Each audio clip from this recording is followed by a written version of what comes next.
Good morning. I want to thank our witnesses for being here today to discuss the crucial issues before us, collapse of the private practice and the impact it's having on patients as well. Americans across the country are hurt by skyrocketing inflation from the past 4 years.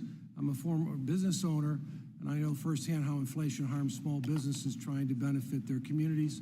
Physicians are no different. Nearly 90% of the medical groups reported increased operating costs last year. According to the Medical Group Management Association, physicians' costs increased by over 63% from 2013 to 2022, making it harder to run a business, let alone their own practice. During the same time frame, Medicare formula for calculating physician payments has increased by only 1.7%. In fact, the adjusted for inflation, the practice cost, Medicare physicians' pay rate plummeted 29% over the past 2 decades, with large changes year over year. So how can we get doctors afford to stay in private practice when their costs are skyrocketing, their reimbursement rates continue to get cut? Many times physicians are forced to sell their practice or consolidate and with a larger system stay afloat. Let me be clear, whether or not to sell a practice should be the choice of the physician based on what works best for them, their family, their practice, and their patients. They should not be forced into a practice consolidation. And I'll just tell you, myself as a business person for 30 years before I got here, I started, my wife and I, a small business. It was the American dream. We created 5,000 jobs from nothing as a couple of blue-collar kids. So a lot of times that leads to other opportunities. I'm not saying that's good or bad or indifferent, but that's just my story. But there's other stories like that. So when I hear people are getting crunched in terms of whether they could even stay in practice, I don't like hearing that, but we'll talk more about that today. Further, I'm concerned that our being transformed from entrepreneurs into employees. According to the American Medical Association, the AMA, between 2012 and 22, the share of physicians working in private practice fell by 13% compared to 3 decades ago, where there are now 30% fewer physicians in private practice. A thriving healthcare ecosystem should be included in a balance of large health systems and small local mom and pop practices. Back in the day, it was much easier and less expensive for young doctors coming out of medical school to start a practice in their hometown. Now, when I talk to young doctors coming out of medical school, many of them tell me it's too expensive of an endeavor, and they rather work for a larger system where they can collect a steady paycheck and not worry about the increasing administrative burdens associated with running a practice. Another issue I continue to hear from our docs is the growing rate of frivolous lawsuits against the medical community. AMA analysts show that in 2019, medical liability premiums increased by 27%, almost double the rate from 2018 between 2020 and roughly 2022, 30% of premiums increase year to year. I'm extremely worried about the pressure the trial bar is putting on physicians. At least in my state, I can talk about that. And then I hope that we can talk about what it costs defensive medicine. And many of the doctors that are surgeons, maybe if they're 60, they're leaving their practices early because they don't want to take the potential risk. With that, I look forward to the discussion today. Now I recognize the ranking member Doggett for his opening remarks. Thank you. Well, thank you very much, Mr. Chairman. This is an important set of issues that affects our healthcare providers, and it affects the quality of healthcare. I come at it from the experience of having a father who was in solo practice as a dentist for about 35 years. I handled the yard work and the cleanup around there, but I still meet a few people who were children when he practiced who valued that personalized care and remind me of it. Today's healthcare system is so much different. I don't think in any part of healthcare that kind of experience could occur. So many barriers to entry and getting a practice started and then maintaining it. And so we find today over 70% of physicians who are employed by a healthcare system or a corporate entity. This consolidation is creating greater obstacles for the few remaining independent practitioners who are struggling to compete, and has significant implications for taxpayers and patients. There's so many challenges. Your testimony from reviewing it deals with a number of them that our physicians are facing. And while I agree that physicians are sometimes overregulated, the regulator that seems to be interfering the most for many comes in the form of private Medicare Advantage plans. MA plans continue to interfere with the doctor-patient relationship through burdensome prior authorization requirements, step therapy, and other management tools. Intended to reduce unnecessary healthcare utilization, these tools often lead to delays and denials of urgent medical care. One study found that 82% of denials that were appealed were ultimately overturned and found to be necessary and appropriate care, but a small independent practice that's struggling to get prior authorization request approved often can't afford to go forward with the appeal. For the care that is delivered, many physicians face inadequate payment, and I know you'll be discussing that. Medicaid reimbursement in my home state of Texas is pitiful, and we all know well that the Medicare physician fee schedule is a source of stress that we hear about each year. We're hearing about it from healthcare practitioners across the country. Private MA plans, however, frequently provide lower payments than traditional Medicare, which is difficult to believe. At the same time, in an upside-down system, Medicare Advantage is being dramatically overpaid, $84 billion in wasted taxpayer dollars this year alone, yet insurers are not required to reimburse doctors at least the traditional Medicare rates. With Medicare Advantage now providing coverage for over half of Medicare beneficiaries, physicians are being squeezed further. As recommended by the Independent Medicare Payment Advisory Commission, MedPAC, sometimes the source of great concern and criticism by healthcare practitioners, but on this issue, they say that approval of an inflation update is very important. We must find an acceptable way to pay for that update, but I think that an inflation update alone, though that's a priority of physicians now, is not a panacea. That schedule has become largely irrelevant if over half of the people covered by Medicare are being handled through private Medicare Advantage plans that distort the payment system. We need to strike a balance to protect the long-term solvency of Medicare and also hold these MA plans accountable for appropriately reimbursing providers. Payment tweaks alone will not address what is already a broken market. Due to a lack of antitrust enforcement, nearly 80% of metropolitan areas have highly concentrated physician markets.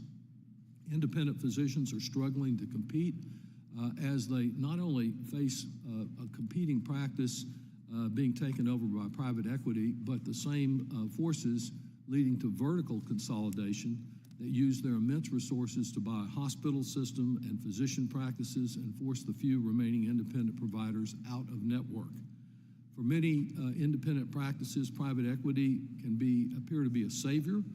For a physician struggling to compete with a large healthcare group, it's easy to understand the allure of these PE buyouts and quick cash infusion. Private equity may help some of these practices, but too often any benefit is solely to the senior physicians who may be about to retire. In my hometown of Austin, I've seen the aftermath of these buyouts. Junior associates, nursing staff, administrative support teams are fired, prices increase, and doctors are pressured to prioritize profits over patients. Practices either go bankrupt or are bundled until we have only one physician group covering a particular specialty. I look forward to your testimony and our discussion on the many anti-competitive behaviors that have gone unrestrained for too long and how best we can advance a fair, just, and affordable healthcare system that supports our healthcare practitioners and their patients. Thank you so much, Mr. Chairman. Thank you. I'm really excited. We got great witnesses today. You guys that are actually in the trenches. Many of us up here haven't been where you've been, and you're dealing with the reality, especially in the last 10 years or so. So in the witnesses, Dr. Jennifer Gholson out of Mississippi, Dr. Tim Richardson, private physician out of Wichita, Kansas, Chris Kean, private, she's a chief operating officer, so that'll be interesting. It's San Antonio, Texas, Dr. Desai, from North Dallas, and Dr. Jha with Brown University. So, Doctor, why don't we start with you, Dr. Gholson? We'll move this way, 5 minutes each. Chairman Buchanan, Ranking Member Doggett, and distinguished members of the subcommittee, thank you for the opportunity to testify today. My name is Jennifer Gholson, and I am a family physician from Summit, Mississippi. I am honored to be here today representing the more than 130,000 physicians and student members of the American Academy of Family Physicians. My remarks today are made in my capacity as a AAFP representative and do not reflect the opinions of my employer or any other organizations with which I am affiliated. As a former solo practice owner, I applaud the committee for holding today's hearing. It was not long ago that the majority of primary care was delivered by physicians in solo or independent practice who were uniquely connected to the community they served. However, over the last few decades, we have propped up a healthcare system with misaligned incentives that rewards consolidation and underinvest in primary care. Every system is perfectly designed to achieve the results it gets, and our current system is designed to ensure the death of independent medicine. I have practiced primary care for more than 20 years. In 2011, I opened my own brick-and-mortar family medicine practice in my rural community, which had lacked any primary care practices previously. To say running my own practice was hard would be an understatement, but it was also rewarding. Plans provided no transparency on their contracted rates, meaning I didn't know what I would be paid until I'd already signed on the dotted line. Many plans also closed their networks completely and would not contract with me initially. I was an early adopter of value-based payment through participation in an ACO, where we achieved shared savings while providing quality care to patients. I am grateful that I had the opportunity to participate in an ACO. There was at least 1 year when the shared savings payment helped me keep my practice doors open. When the pandemic hit and Mississippi required us to stop seeing patients in person, we were able to pivot to providing care via telehealth the very next day. I was able to cultivate meaningful, trusted relationships with my patients, many of whom became like family, while maintaining my own clinical autonomy and decision-making authority. Around 2021, the tide started to change. Prior authorizations were increasing while payments were shrinking. Physician practices already get paid 2 to 3 times less for services than hospitals, who are able to charge facility fees. Primary care is at its best when it's delivered by a physician-led team. However, it was hard for my practice and others to compete with hospitals for the same staff. They can offer signing bonuses, higher base salaries, an array of technology that practices often can't. Eventually, the draw of hospital employment became too alluring for my staff. I had the privilege of working with an incredible nurse for almost my entire career. She ended up leaving because, as she put it, primary care had become too hard and she couldn't do it anymore. She went to work for a hospital-employed pulmonologist. We both cried when she left. Soon after, both MPs on my team decided to leave as well. One went to a hospital-owned practice closer to her home, and the other to a subcontractor for managed care companies that offered more flexibility. After they left, I tried to make things work, but the hits kept coming and burnout seemed inevitable. For example, health plans started clawing back money that they had already paid me because of minor billing mistakes instead of allowing me to resubmit claims. Eventually, for myself and for my patients, I had to reevaluate whether keeping my practice doors open was the right choice. I knew it would take at least 6 months to try and replace my staff, and the administrative burden I faced further eroded the time I was able to spend on patient care. In the decades since I opened my practice, a pharmacy, an urgent care, and a physical therapist had also opened in my small town. The presence of my practice has made a positive economic impact on the community, and most importantly, a positive personal impact on my patients. I decided to close my practice in the summer of 2022. While this is my story, it is not unique. It is the story of many other family physicians who have been forced into a false choice of either selling their practice, often for pennies, or closing their doors entirely. Thankfully, Congress can advance policies that will better support the success of practices of all sizes and ownership types. These include improving payment for primary care, addressing misaligned incentives such as facility fees that encourage consolidation, and minimizing the administrative burden that independent practices face. Thank you again for the opportunity to testify and share my story. I look forward to answering your questions. Thanks, Doctor. Dr. Richardson? Chairman Buchanan and Ranking Member Doggett, I am Dr. Timothy Richardson, a urologist and partner in Wichita Urology, an independent physician practice in Wichita, Kansas. I also serve as a board member of the Large Urology Group Practice Association. My practice is a single specialty group of 12 doctors that serve over 1.1 million lives in a geographic area covering 2/3 of the state of Kansas. We have 13 clinic locations throughout the state that makes it possible for the rural patients to receive critical cancer care and advanced urological treatments where they live. We greatly appreciate the Ways and Means Committee interest in examining the challenges facing independent physician practices.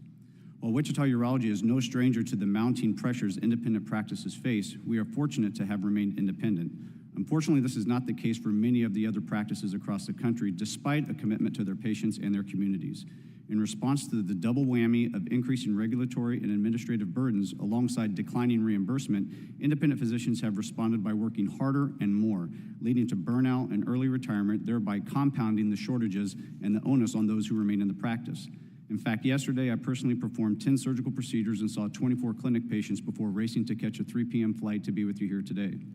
I am reminded of what occurred to a colleague's practice in Shreveport, Louisiana, which peaked at 20 urologists, but over time dwindled down to 8 as hospitals recruited their doctors who could be relieved essentially of 100% of their administrative, practice management, and regulatory burdens overnight, alongside an RVU pay schedule that substantially reduced their patient care burdens.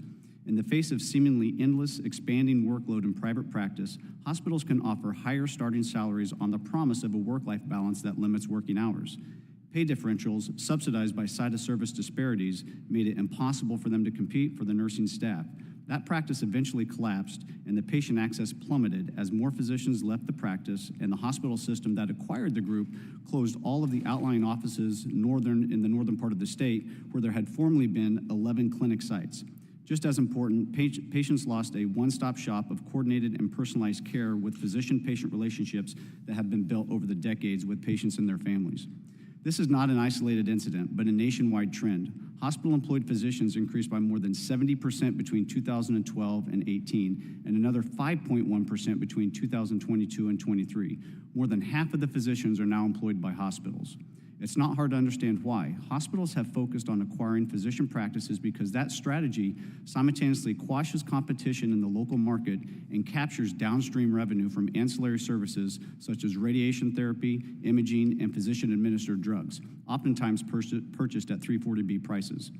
The revenue a physician generates for a hospital employer far surpasses the cost of the employed physician's salary.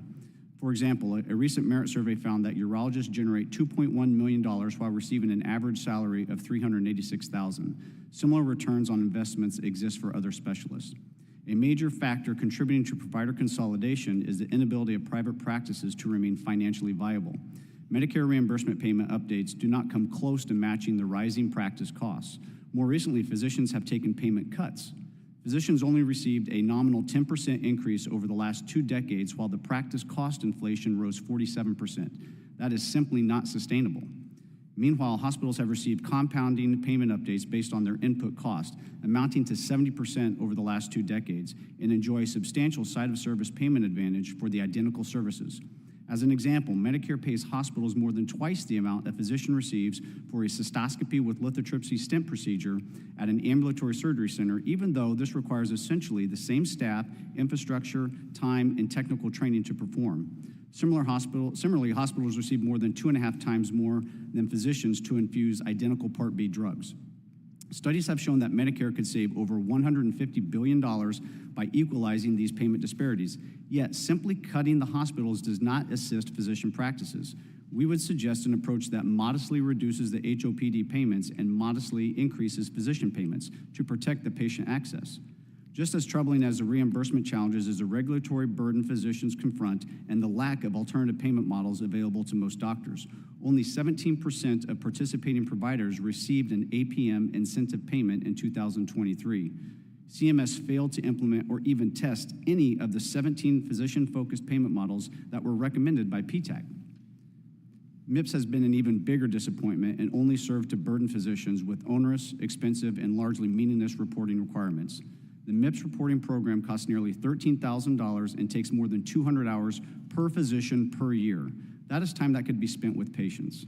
Just as troubling, high performers were not properly compensated because the MIPS zero-sum game provides bonuses only to the degree other physicians are penalized, and less than 0.3% were penalized. We agree with MedPAC's statement.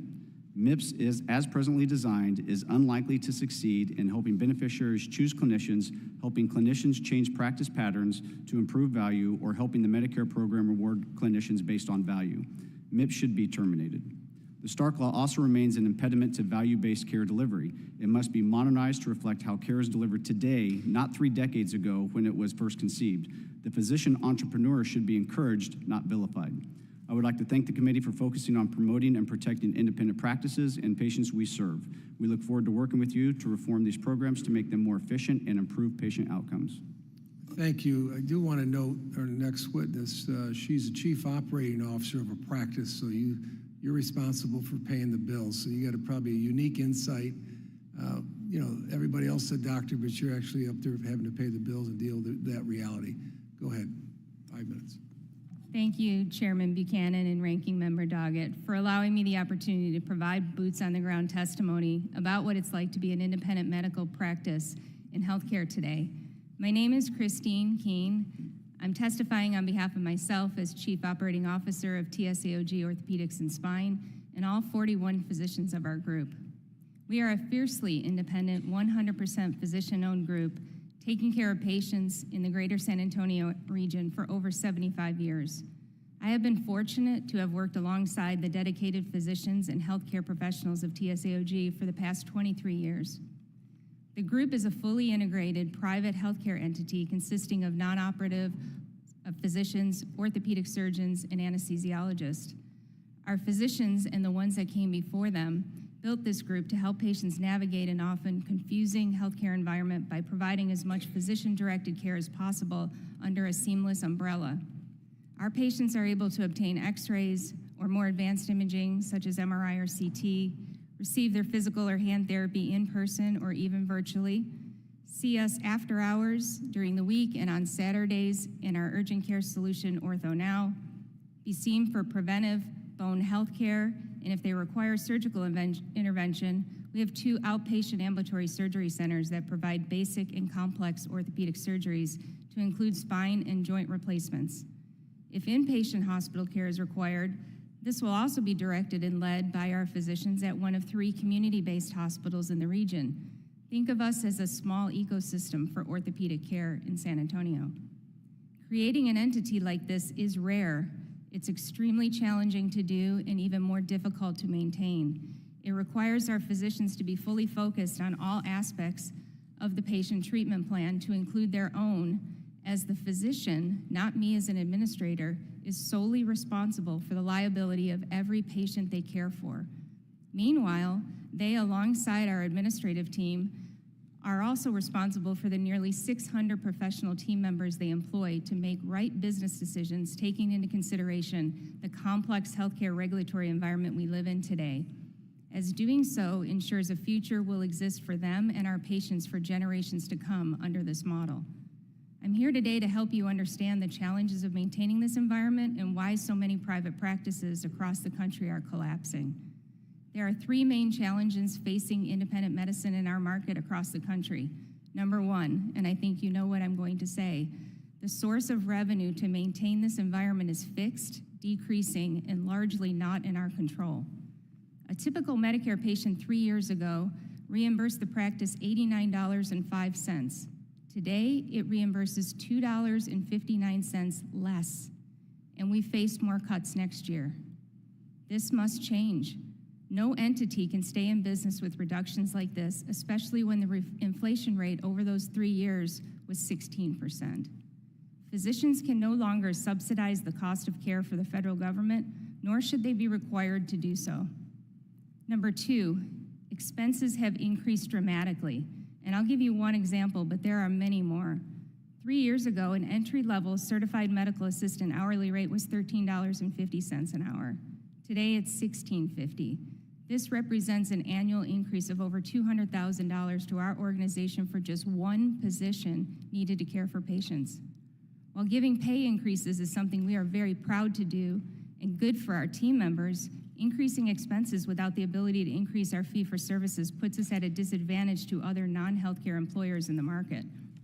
And number three, relationship with insurance carriers and others has become at times hostile and not conducive to maintaining a healthy balance required for the delivery of healthcare today. Simply put, if any healthcare relationship remains unbalanced, as it is in many of our communities, it will severely limit patient choices, drive up cost, and undermine the integrity of patient care. Patients may even lose their ability to see their doctor. I noted earlier that we have been in practice for over 75 years, longer than most insurance carriers have been in existence.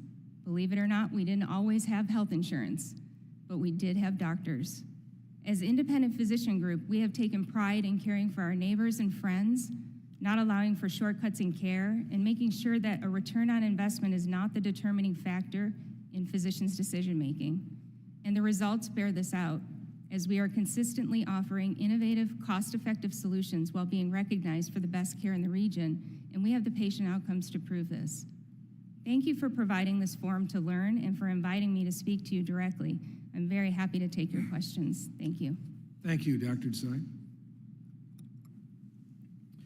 Chairman Buchanan, Ranking Member Doggett, and members of the subcommittee, my name is Dr. Seemal Desai. I am the president of the American Academy of Dermatology Association that represents more than 17,000 physicians nationwide, and am the founder of Innovative Dermatology, a private practice with 2 locations in Dallas. I see firsthand the life-saving work that dermatologists provide for patients, which is especially timely today during National Skin Cancer Awareness Month, when we're raising awareness of statistics such as the fact that 1 person dies every hour from melanoma. I have seen how skin disease can devastate a family. At a young age, my brother was diagnosed with vitiligo, a devastating skin disease that causes one to lose their own skin color, resulting in large white patches all over the body. A disease which can feel like a death sentence, especially for patients with skin of color, often leaving patients feeling anxious, depressed, and withdrawn. At the time of my brother's diagnosis, my family would make a 450-mile journey from our home in Atlanta to see the only vitiligo specialist in this country. I saw how critical it was to be able to have access to a high-quality specialist, particularly for a disease with such profound psychological impact. And witnessing my family's patient experience, along with watching my recently departed late father, a dentist, inspired me to go into medicine. Now, I am proud that I achieved my dream of opening my own private practice in 2011. The threats facing small practices have grown immensely over the last decade, and the end is nowhere in sight. I started my career with great optimism, but the continual state of medicine in this country has continually directly affected my practice. As president of the Academy, this makes me incredibly concerned about the physicians I represent, and most importantly, the patients we treat. The greatest challenge facing practices and patients is the failure of the Medicare physician fee schedule to keep up with inflation, especially when physicians are the only Medicare providers that do not receive any inflationary updates. Since 2001, the cost of operating a medical practice has increased almost 50%, to be precise, 47%. And when adjusted for inflation, Medicare physician reimbursement rates declined by 30% from 2001 to 2024. What business can survive under these circumstances? This payment structure disproportionately threatens the viability of all medical practices, as well as those serving rural, low-income, and underserved communities. This issue is further exacerbated by rising costs and inflation, ultimately leading to less healthcare options for patients. Congress must adopt a permanent Medicare payment update that fully acknowledges the inflationary growth of healthcare costs while working towards long-term reform.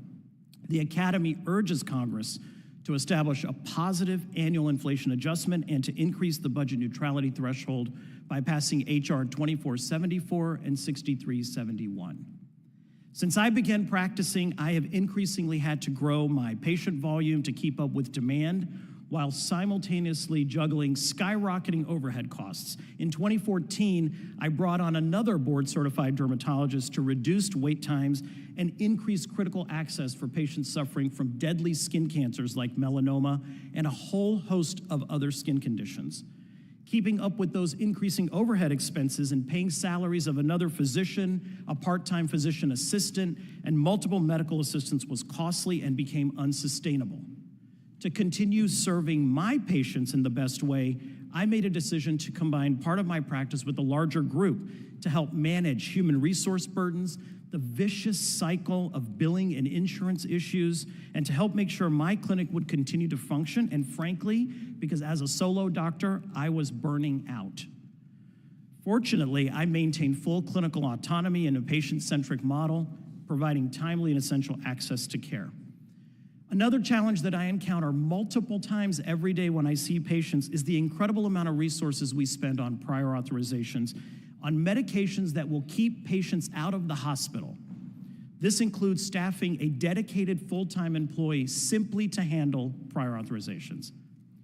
In closing, on behalf of our members and the patients I represent as the president of the American Academy of Dermatology Association, thank you for giving me the honor to testify in front of you today.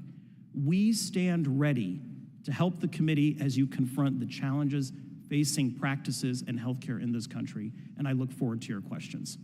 Thank you, Dr. Jha. Good morning, Chairman Buchanan, Ranking Member Doggett, members of the subcommittee. It really is an honor to be here. I have practiced medicine for over 20 years, and in that time I have seen American medicine change. I've also seen so many colleagues and friends leave private independent practice. Now, when I was a kid growing up in India, I would follow my uncle, who was a physician who made house calls. He mostly made house calls. He got paid whatever the patient gave him. Sometimes he didn't get paid at all, but he made an enormous difference in people's lives and inspired me to become a doctor. During those years, a doctor could keep in his or her head everything they needed to know to care for people. Today, a primary care physician caring for a complex, sick population must coordinate care across dozens of specialists, manage a dizzying array of medicines, tests, and procedures. Providing care in an independent small practice has gotten harder, to be sure. But on top of that, there is an array of forces driving the demise of independent practices. Let's start with hospitals and health systems. They have been on a buying spree. Some of these purchases likely have been helpful, maybe closely aligning hospitals and physicians to provide high-quality care, but many have not. We've all seen stories about how a hospital buys a practice, nothing changes, but because it is now billed as delivered in a hospital-based location, the cost to the patient goes up due to facility fees. The access isn't any better, the quality isn't any better, but these fees make private practices an acquisition target and cost Medicare and consumers real money. Large corporations have gotten into this game, the most well-known of which is Optum, a part of the United Health Group. Optum now owns or manages 1 in 10 practicing physicians in America. And then there's Medicare Advantage. The commercial takeover of Medicare has made life much more complicated for that independent physician. While payments that doctors receive under MA usually don't match what they receive under regular commercial contracts, they face all the same hurdles and then some. The most obvious example you've heard about today is prior authorization. Most MA plans require prior authorization. Every MA plan has its own set of rules, and prior authorization makes doctors' lives harder and hampers their ability to provide the care they think their patients need. Further, initial denials of care authorization have grown substantially in recent years. And finally, last but certainly not least, there is private equity. Recently, a colleague of mine in Florida sold his small cardiology practice to a private equity firm. Although he was initially reluctant to sell that practice he had run for over 20 years, he was persuaded by what seemed like a great price. Over time, he got pressure to change his documentation so they could bill more aggressively, and eventually he found himself changing the way he practiced medicine. And last but not least, he heard from some of his longstanding patients that his practice had stopped taking their insurance, meaning he could no longer take care of them. My colleague is not alone. PE firms are spending hundreds of billions of dollars buying up physicians, practices, hospitals, and nursing homes across America. These acquisitions usually increase costs, they can reduce access, they can even harm patient safety. So thankfully, there is action we can take, and you've heard about many of these today. First, I think congressional action on site-neutral payments is essential. It just makes no sense to pay more for the same care in the same location just because the ownership of that practice has changed. I believe transparency around ownership is essential so we know who is buying up practices and what they're doing with those practices. And vigorous enforcement of our existing antitrust laws is critical to ensure that we reduce market consolidation. And finally, and you've heard this from my colleagues today, it really is time to address the fact that there is no inflation adjustment with the physician fee schedule. That just makes no sense. Physician pay should absolutely keep up with inflation, and we have got to make that a real priority. My belief is if we do all of these things, we can have a dynamic healthcare system where independent practices can thrive and flourish, and patients can have more choices, lower costs, and better care. Thank you very much, and I look forward to your questions. Thank all of you. We're going to move into the questioning session part of it, but if you can be somewhat concise, I know these are not simple. But Dr. Gholson, let me ask you, you're talking about your practice 20 years. You had unfortunately closed the business. If you look back, what could you have done anything different, or a lot of the rural communities that you're in, you service, the numbers don't add up, especially with, whether you're getting cut many times every year over the years. What's your thoughts on that? In my community, one of the biggest barriers I believe I had was that the local hospital considered me as competition instead of a community partner. And so they continued to expand around me. And so there were often times where, say, my patients would go to their emergency room and be admitted, and they would not list me as the primary care physician because I wasn't employed by the hospital. And then when the hospital would discharge that patient, instead of sending them back to me as their primary care physician, they would send them back to one of their hospital-employed physicians, which was disrupting the care. That was a major issue for me because managing a transition from a hospital to your practice helps keep people out of the hospital. It was also very difficult to contract with insurers because it's just me. I'm the CEO, the CFO, the COO. I mean, I do all of that. And so, often they would say, we don't know if we need you in our network. And I'm like, I'm the only doctor in this town. How could you not need me? So I think those were probably the two biggest challenges, is not being able to be competitive with contracting. I mean, what we get paid for primary care, it's prices, the price of goods increases. Thank you. I got to move along because I want everyone. Dr. Richardson, you talked about administrative burden has got a lot worse. Can you better, a little bit more articulate that aspect? Sure. Most of it, well, I should say most of it, a lot of it revolves around MIPS. I have 3 staff that are constantly reporting, following up. Towards the end of the year, I had a conversation with our director of operations, said, how much time do you spend reporting and dealing with MIPS? She said, towards the last 2 months of the year, it's at least half of my day. Our head IT is at least half of his day. Our head nurse manager is at least half of her day. And throughout the year, it's a never-ending game. Sure, the costs of practice are going up every year, so you have to keep adding administration for that, decreasing reimbursement, so we're constantly pressured to try to add new service lines of treatment for the patients to try to maintain revenue. But at the end of the day, it's just the increased cost, the increased need to try to employ more staff. and the competition to try to employ those staff with competing hospitals in town that can pay those staff more. But MIPS, especially towards the end of the year, is a huge burden for my office staff. Ms. Kean, what's your, you got a unique perspective. You know, like she said, everybody's the CEO and the CEO of their own practice. But what's your sense that's the biggest challenge, top one or two challenges that you face every day or every week in your practice or your business? Yeah, I think, aside from the payment issues, certainly prior authorization has been just an absolute disaster. And it really isn't, it doesn't do anything to improve care. It does absolutely nothing to improve care. But it does allow insurance carriers to deny care. And if they don't deny it on the first prior auth attempt, doctors will get on the phone, spend all kinds of time with the insurance carriers getting it approved. We examined over 30,000 orders in our practice in 1 year. We have a research entity that helps us do that, and less than 1% of the authorizations that we requested ever fully got denied. And I think that's just because the patient abandoned the care. So they're approving it 100% of the time. Why are they doing it? It's because it's a billing game. Because if you don't have the prior auth on the bill, which you will, then they can deny the care later that you already performed. And so I think prior authorization is a really big thing that we've tried to address in Texas. We do have a gold card bill there, which we're very proud to support. It's a good start, but we need help with that. It only protects the fully funded plans. Let me ask both of you about private equity. You touched on it. Here's the thing. I see it. Everybody's getting paid less. But yet private equities, I've been through the 80s with the junk bond deals and leverage and all the other stuff, they're usually looking to make 20, 25%.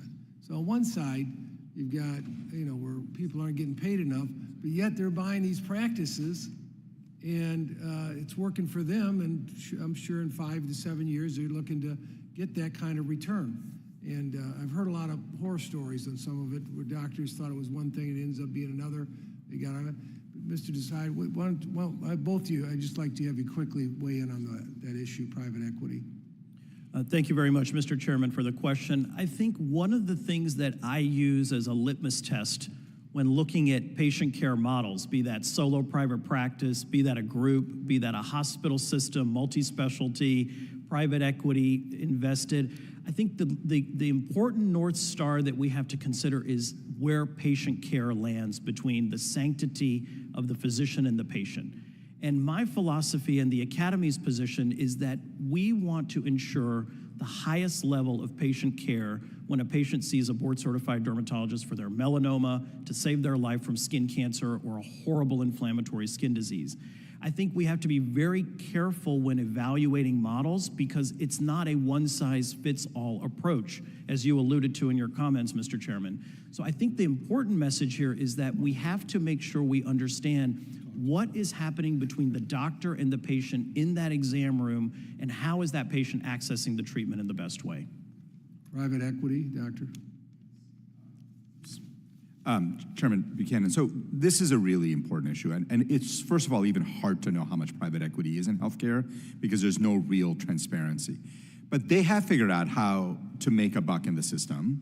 Their general strategies tend to be, they buy up a lot of practices in a market, gain a lot of market power, and then go to the insurers and say, we now own all of these practices. What are you gonna do? How do you run a network without us? And they jack up prices. Ultimately, guess who pays that? Consumers, employers. Guess who doesn't get to see any of that? The physician who's in those practices. So that's their number one strategy for how they're doing it. They're doing a whole bunch of other things, changing the way they do billing. This colleague of mine I mentioned who sold his practice initially thinking, well, I can just practice medicine and not worry about the business. He found himself practicing medicine differently because of the pressure he was getting. So private equity is a real problem. I think we need to begin with transparency. We need to know what these guys, who they are, what the investments are.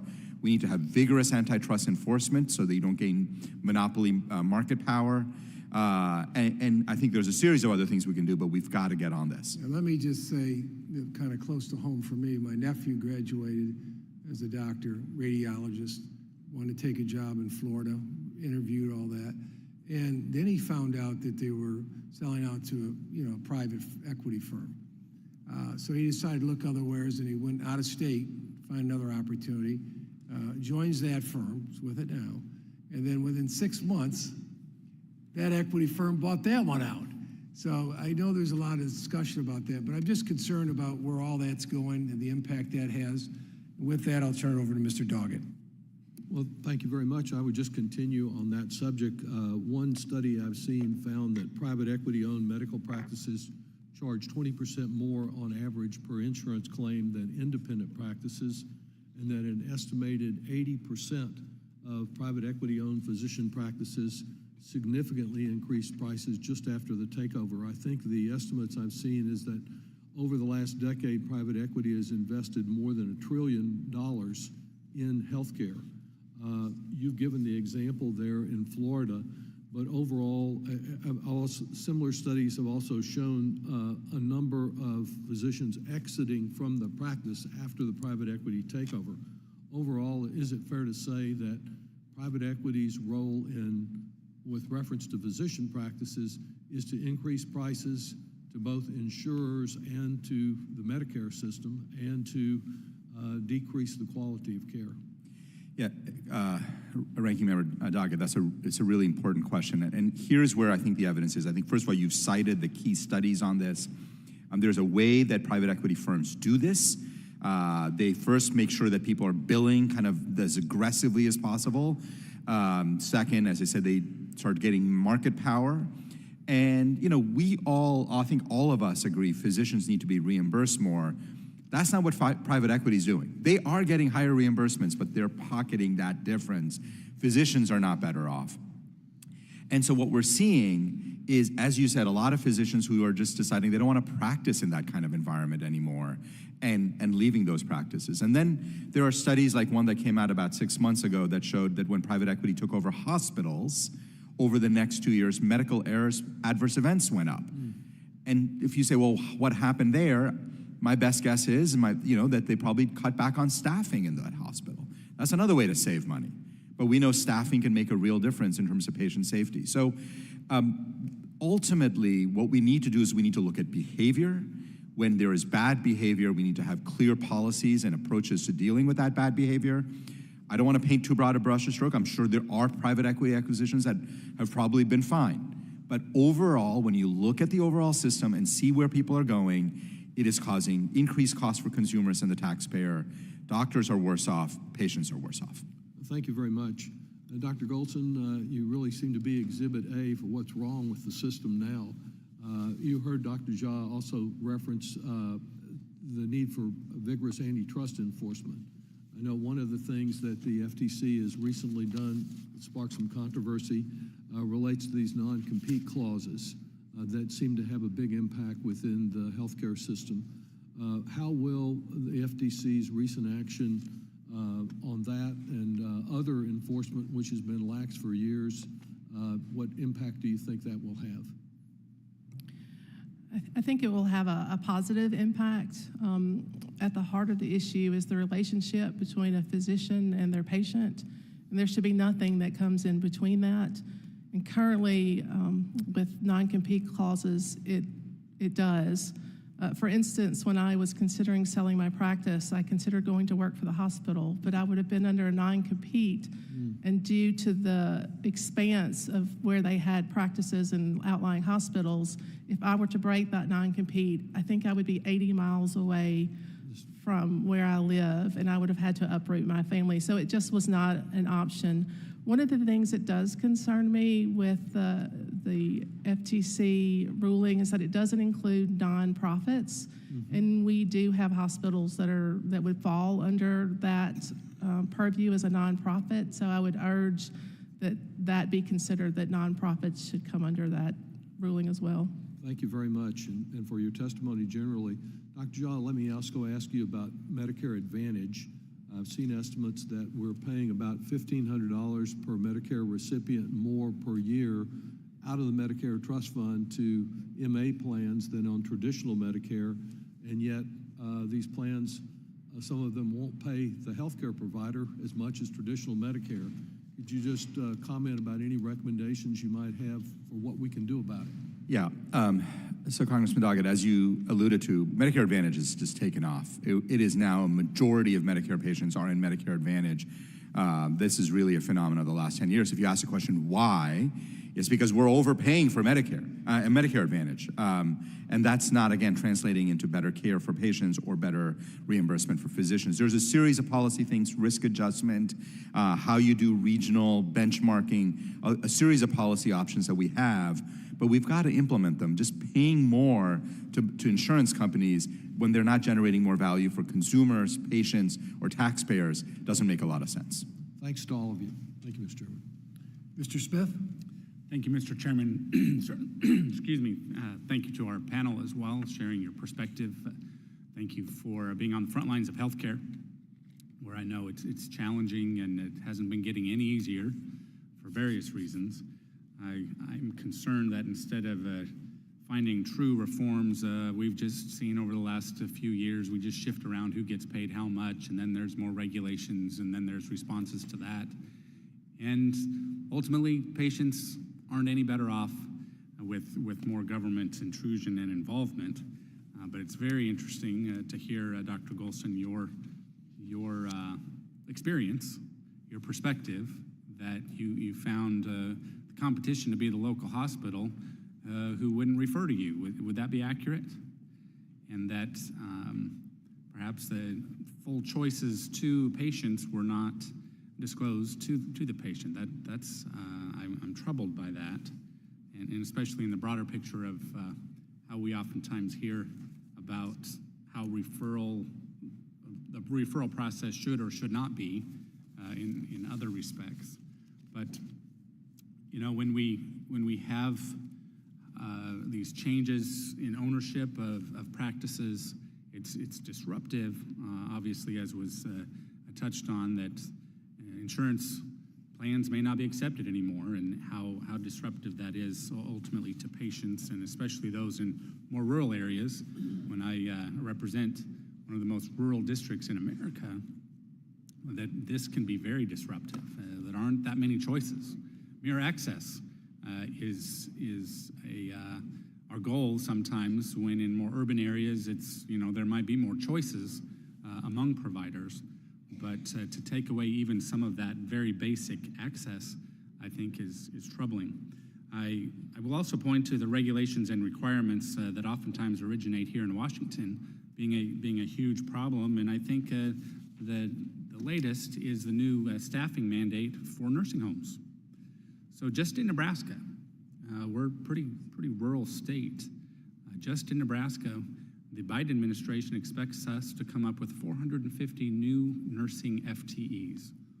Where will they come from? Will they come from the hospitals and the practices that you mentioned, which I'm guessing you might already face a shortage in that support staff or nursing providers? I find this unconscionable that they would even think of this.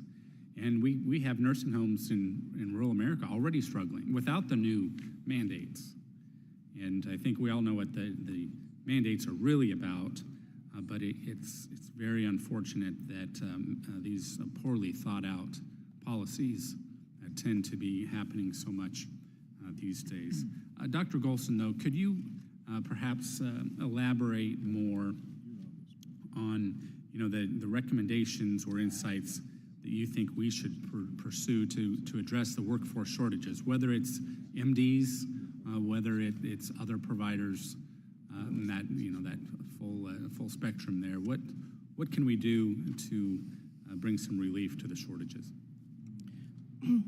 So in Mississippi, one of the things we've done is increase the number of residencies, family medicine residencies in Mississippi, just with the belief that where people train, they will stay. And so I would encourage more GME funding would be one thing that you could do to help increase rural physicians. What did they do in Mississippi to increase those slots? So we established the Office of Mississippi Physician Workforce, and our state legislature appropriates funding every year to assist with the startup cost for residency, because that seems to be the biggest issue for starting new residencies, is that initial startup cost. Do you ever find that there could be some stakeholders who want to participate more in creating slots rather than just waiting for the federal government to put more money into those? Yes, a lot of the hospitals, when they're looking at supporting the graduate medical education, they will often put up some of their own funds because they see the economic impact down the line. But there would not be something at the federal level that would stand in the way of their wishing to do that. Would that be accurate? The only thing I see is that sometimes there's a cap on payments at the federal level that should probably be looked at for GME funding. Okay. All right. Thank you. I yield back. Ms. Sewell? Thank you, Mr. Chairman. I want to thank our witnesses. Supporting our nation's physicians is a pivotal to reducing negative health outcomes. Dr. Gholson, I represent Alabama, next door to Mississippi, and I think one of the reasons why I am so passionate about making sure we increase the number of slots, the GME slots, and I want to thank our colleague, Representative Fitzpatrick and I for working so hard to try to increase the number of slots. We promote a bill, the Resident Physician Shortage Reduction Act, and we have tried to increase as many as we can in order to increase the workforce. The belief is that, as you said, if they do a residency in these smaller rural communities, hopefully they'll stay. My district, Alabama 7th Congressional District, is both urban and rural. And like you, I have many independent physicians that are struggling. In fact, one is Dr. Steve Furr. And Dr. Furr is a practicing rural family physician in my district from Clark County, Alabama. Not only does Dr. Furr practice at the Family Medical Clinic of Jackson, Alabama, but he also serves as the national president for the American Academy of Family Physicians. Dr. Furr, like many family physicians, has served in his community as an independent physician for 25 years without an inflationary update in 10 years. Yet, of course, all of his medical equipment has a cost of increase, and after COVID, obviously the price of having good nursing support staff has increased as well. We should be doing everything we can to ensure that independent physicians have enough capital to sustain their practices without having to resort to consolidation with large health systems, which is why I'm also a very proud co-sponsor of HR 2474, which is the Strengthening Medicare for Patients and Providers Act. It has strong bipartisan support. I think it's the right thing to do for our nation's physicians. This bill would provide physicians with the inflationary increase that they need by changing the Medicare payment rate to reflect the medical economic index for inflation. This would help providers like Dr. Furr and other independent physicians. I think it's really important that we do whatever we can to level the playing field so that independent physicians have just as much of a chance as these big private equity firms. And I'm committed to trying to do everything I can to see that through. I know our whole committee is. Dr. Jha, thank you for sharing your expertise in today's hearing. How can we best support independent physicians in rural and underserved communities that do not desire to be consolidated with larger systems and larger practices? Yeah, thank you, Congresswoman. And you actually laid out a lot of the issues, and I think my colleagues have here as well. I mean, first of all, I do think we really do need to look at reimbursements for primary care more broadly. Nothing against our specialist friends who are on the panel, but primary care reimbursement continues to be a serious problem for family practitioners, general internists, pediatricians. I think that is an area that requires more attention. I think that would be helpful to all primary care physicians, certainly in rural areas. There's no question about it in my mind that if you think it's hard practicing in a world where a majority of your Medicare patients are MA in an urban setting, it's incredibly hard in a rural setting. You don't have the ability to have a full-time person just managing prior authorization. Yeah. That's untenable. So some of the policy issues that I've talked about with MA, with site-neutral payments, those are all going to be helpful everywhere, but particularly for the rural provider who is just much more vulnerable to these kinds of things. Absolutely. Dr. Gholson, can you talk a little bit about your experience and what recommendations you would give this committee in order to help support independent physicians? Well, I agree with my colleague.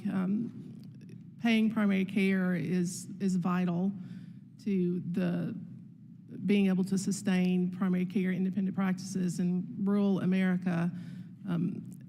And the budget neutrality issue is also something I think that needs to be looked at. I love my colleagues. I don't want them undervalued because I feel like I need to be valued more. We've talked about prior authorizations, the administrative burden. That's key. It's just really paying us for the work that we do and the value that we bring, not only to our patients, but we bring value to our communities. Absolutely. And oftentimes you're in communities where there's medical desert, and so you also provide economic opportunity. Thank you so much, Mr. Chairman. I yield back the balance. Mr. Kelly. Thank you, Mr. Chairman, and thank you all for taking a day out of your life to be here today to try to explain your business model. You guys have so much non-productive labor, but everybody in business has it today. I just am going to take a couple seconds to push a bill that we're going to be dropping on the 5th of June. It's the Improving Seniors Timely Access to Care Act. Ms. Delbaney's on this, Dr. Bouchon's on this, Dr. Bear is on this. And at this point, I want to take the time that I have remaining and give it to my friend, Dr. Winstrup, who's actually in this business and goes through what you go through every day. But I got to tell you, I wish I could say that there's help on the way. I don't know how anybody runs a profitable business anymore, especially anytime the government gets involved in it. So at this point, Dr. Winstrup, take it away.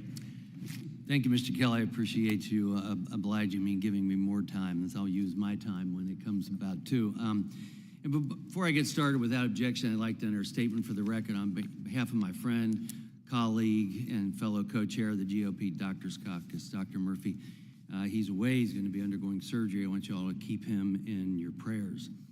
And without objection, I'd like to submit his statement for the record. So ordered. So obviously, everything you've said is spot on. We've covered on all the points. But our country's facing a critical shortage, and access to quality care is definitely a problem. One thing I do want to say is that I hope that we don't, as the medical professionals, reduce the level of expectations in our education and training, as it'll make it even more difficult to defend our value.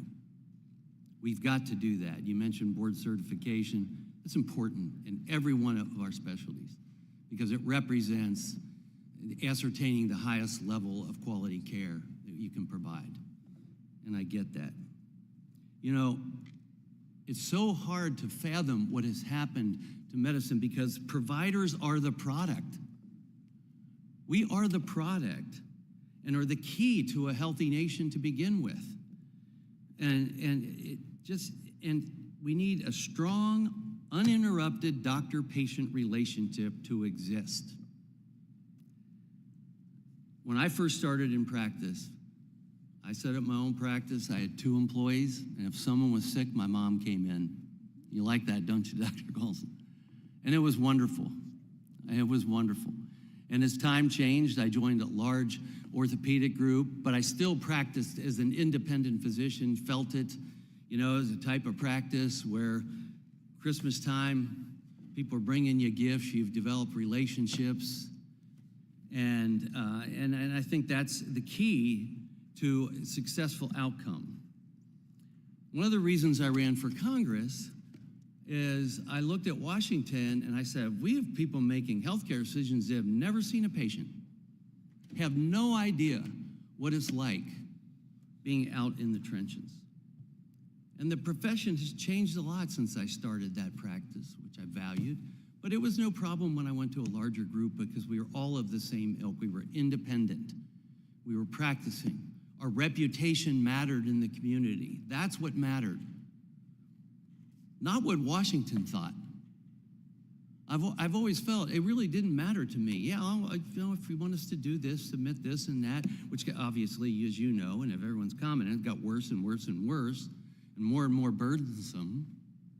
But I remember starting out in practice, and every day from Washington, I was hearing about greedy doctors. This is 1980s.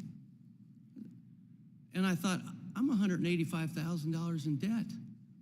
That's cheap today. That's cheap today, and I worked during school to keep it down.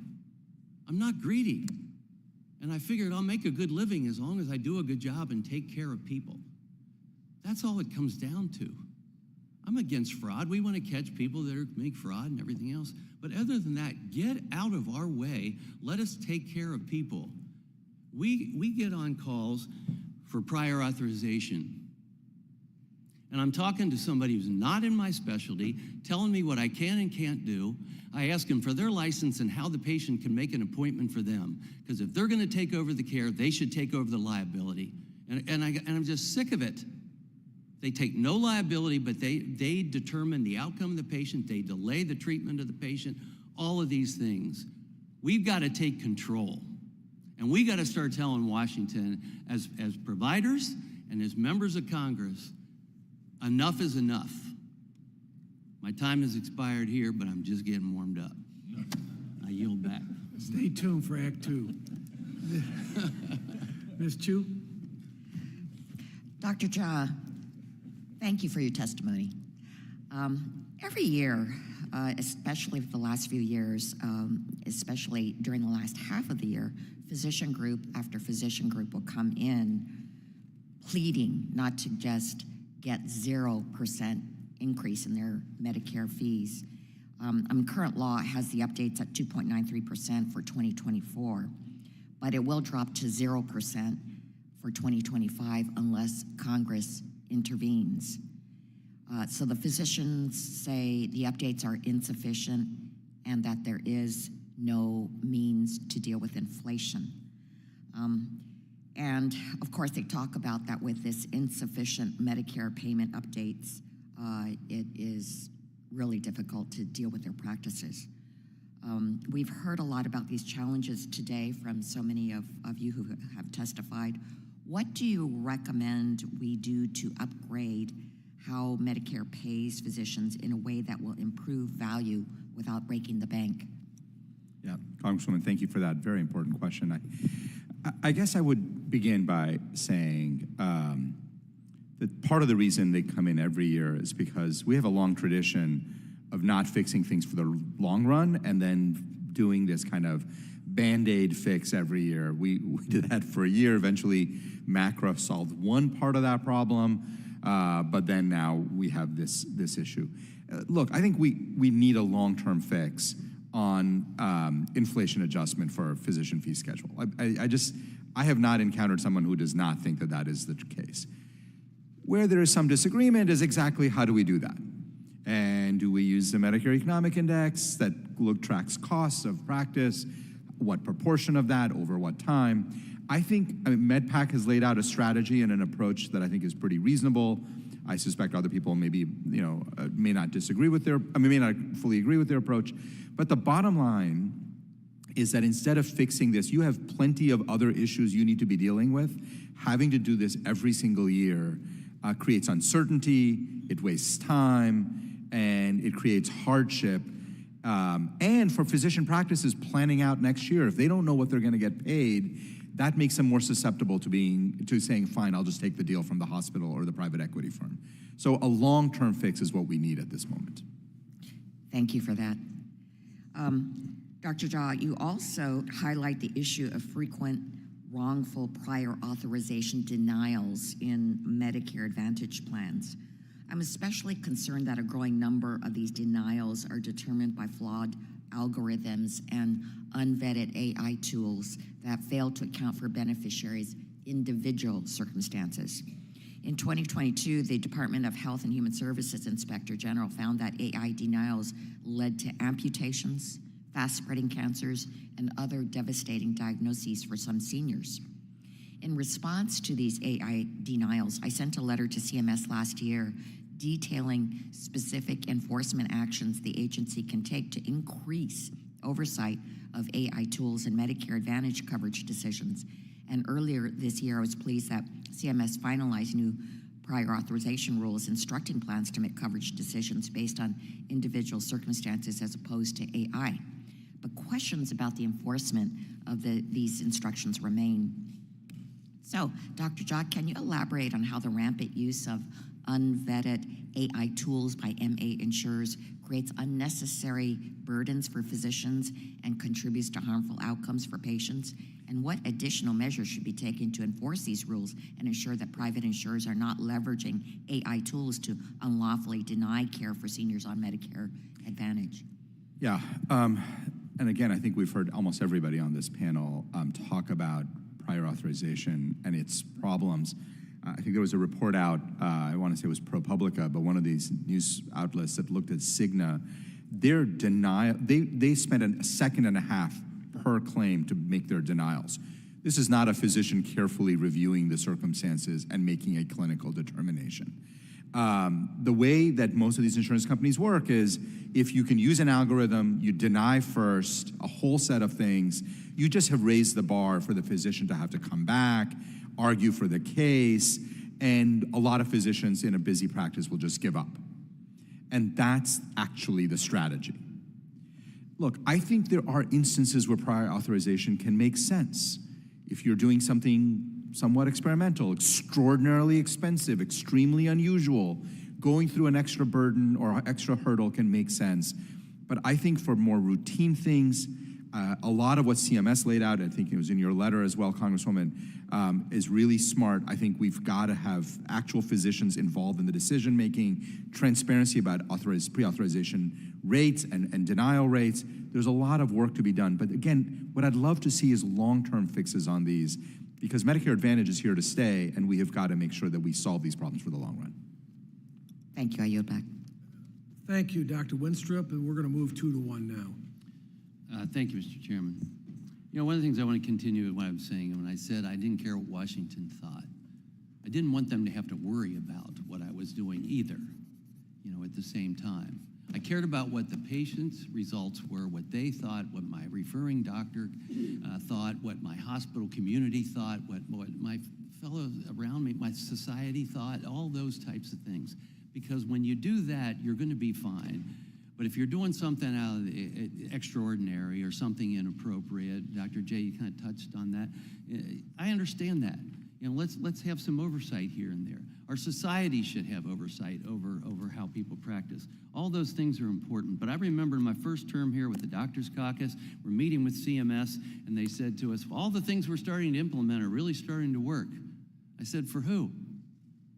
For who? I said, you've taken the joy out of taking care of people. You have made it such a burden to actually put your hands on someone's shoulder and take care of them and tell them you're going to be there for them, because you spent more of your time trying to appease them, who never sees the patient. You know, it's going forward. Okay, what are we doing forward? You know, as a GOP Doctors Caucus, we talk about let's focus on making America the healthiest nation on the planet. What are we doing? Is everything we're doing leading to better health for all America? And how do we incentivize prevention? And how do we understand here in Washington the return on investment when we actually have a cure for something and the cost of it pales in comparison to treating someone for 25 years? Those are the types of things we need to work on here and move forward as a nation so that we can do more for patients, because there is a greater value to the healthy human being. And even those with chronic illnesses, if we can keep them healthy, guess what? They can go to work. They can do things and pay taxes, which is more money we can get our grubby little hands on up here. And that's, you know, but the value of the healthy human being is never really considered. We have to keep promoting this. I do want to spend time talking about something that I know will be near and dear to Dr. Gholson. Xavier University in Cincinnati, Ohio is starting a new DO school. Why are they starting DO? Because DOs tend to gravitate more towards primary care. And look, you know, the practice that I have as a podiatric surgeon, you know, we're doing vascular, we're doing orthopedics, we're doing dermatology, we're doing a little bit of everything, sports medicine. We do a lot of prevention. We do a lot of prevention, try to prevent ulcerations, limb salvage, those types of things. So this is near and dear to my heart that we focus on preventive care and incentivize it. You know, the doctor that does the cabbage, the open heart surgery, that's great. You save a life. You should be rewarded for that. That's tremendous. But the primary care doctor that works with the patient that prevents them from ever needing that cabbage, you really don't get rewarded for that. We need to focus on those types of things. That'll be better for us as a nation. So Xavier's starting the DO school because they tend to focus more towards primary care, which we need in Southern Ohio tremendously. At the end of the Trump administration, we did pass for 1,000 new residencies with a large focus should be going to rural. So I'm trying to coordinate the residency programs in our rural areas because, as you said, people stay. These are some of the solutions, though. This is the things we have to focus on. But I want to go back to the problem, and I really want my colleagues to focus on this. We need to take control.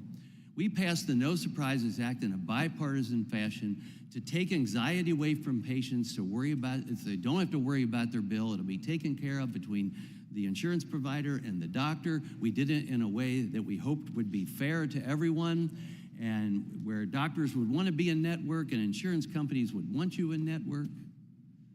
And HHS went and changed the bill to exactly what we said we didn't want. These are problems we have here, but we need your voice to keep talking about these things so that we can make the changes. And so I don't really have a question, but I want to go back to that with Dr. Gholson and get your comments on that, because I hope this is going to be a successful thing. And you have somewhat mimicked that with, I think, sounds like what you did at the state level by helping to get the residencies underway. Can you comment on that a little more? On the work that the OMPW has done? Yes. Yes, so we started that about 11 years ago with the idea that we needed to increase physicians in rural areas. Specifically, we needed to increase well-trained family medicine physicians in rural areas, because we felt like that family physicians could take care of maternity needs, they could take care of pediatric needs, they could take care of preventative visits. It seemed like the best solution to help with our lack of medical care in rural areas. We too recently started a DO school in Mississippi. It's relatively young. I think they've graduated their second or third class, and it's been good to see their commitment to primary care in the state. But it's a pipeline. It doesn't happen overnight. One of the things we also did is we started the Rural Medical Scholarship Program. So we encouraged our medical students at both the MD University and the DO University to choose to go into primary care, and so they were able to graduate medical school with no debt. Thank you. My time has expired, but thank you very much. Mr. Hurd? Really appreciate it. Thank you, Mr. Chairman. I'd like to thank the witnesses for being here today, and as my colleague from Pennsylvania said, taking some time out of your life to come talk to us about something that you do every single day. I will, as my colleagues up here have described, I want to describe a healthcare system that I grew up in many years ago in the Ozark Mountains of Arkansas. I remember seeing the same doctor every ailment I had. From the time my brother accidentally shot me with a bow and arrow, to the scar on my face from a barbed wire fence, to broken bones, and even the common cold. This was a time before there were third-party billers, electronic health records.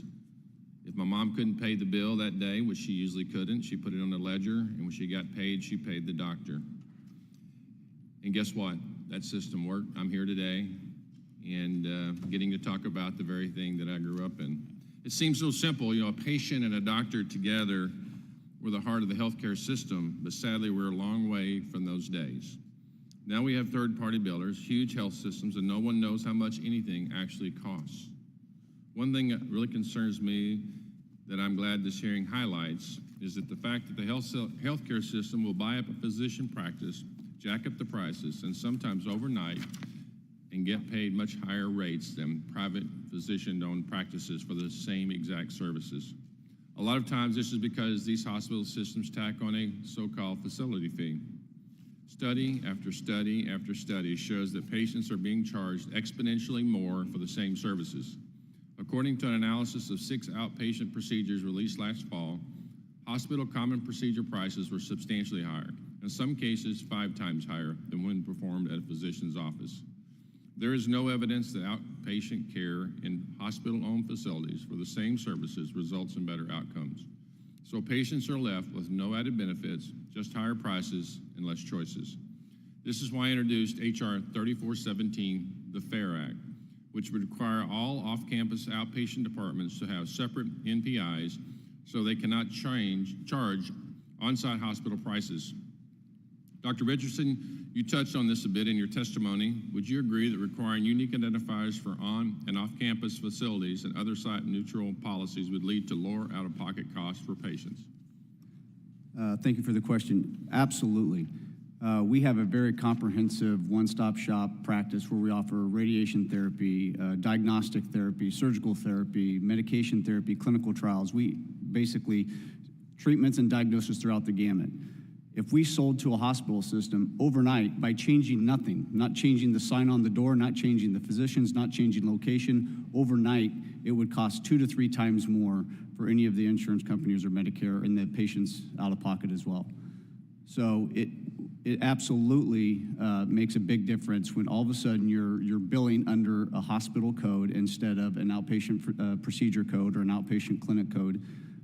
That the price just skyrockets. And it has nothing to do with quality of care. It has nothing to do with access of care. In fact, most of the time it would actually decrease access because all of a sudden we're not motivated to work as much because we're getting paid substantial rates on RVUs because the hospital can't afford to do it due to their side of service disparity and benefits and advantages in that realm. Thank you. Another issue that I'm gravely concerned about and interested in is this idea of physician-owned hospitals. I know we all have our opinions on the Affordable Care Act, and my opinion is there was a lot wrong with it, but today I focus on the ban on opening new physician-owned hospitals. I found it a bit foolish that we have sat back and watched hospitals and healthcare systems take over and buy physician practices, now employing upwards of 75% of our physicians, but do not let physicians, the ones providing the care, invest and run their own hospitals. Physician-owned hospitals have shown to provide equivalent or higher quality care more efficiently at a lower cost compared to community hospitals, resulting in significantly better patient experiences and outcomes. Ms. Kean, you know the benefit patients see from going to an independently owned hospital group. Do you think allowing physicians to own hospitals would create more competition? And also, what type of benefits have you seen regarding patient care when physicians own their own place of work? Yeah, I know a lot about that. You know, as I said, we're 100% physician-owned as a practice here in San Antonio. We own 2 outpatient ambulatory surgery centers 100%, and we also manage them, and that is physician-led.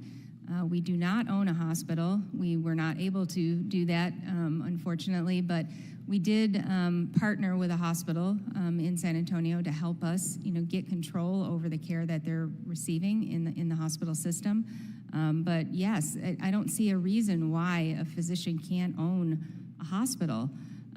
I understand that there's regulatory, requirements as far as a referral relationship and where that patient's going to go, but the physician actually knows where the best place is for the patient to receive care, and I think we just need to let them do that. Thank you. Mr. Chairman, I do want to note that when I said I got shot by a bow and arrow from my brother, that they all kind of smiled like they've worked on people who've been shot by bow and arrows before. So, Mr. Chairman, I yield back. Thank you. By the way, I've got 2 brothers, so I know, and 3 sisters, so I got to. Mr. Davis, you're recognized.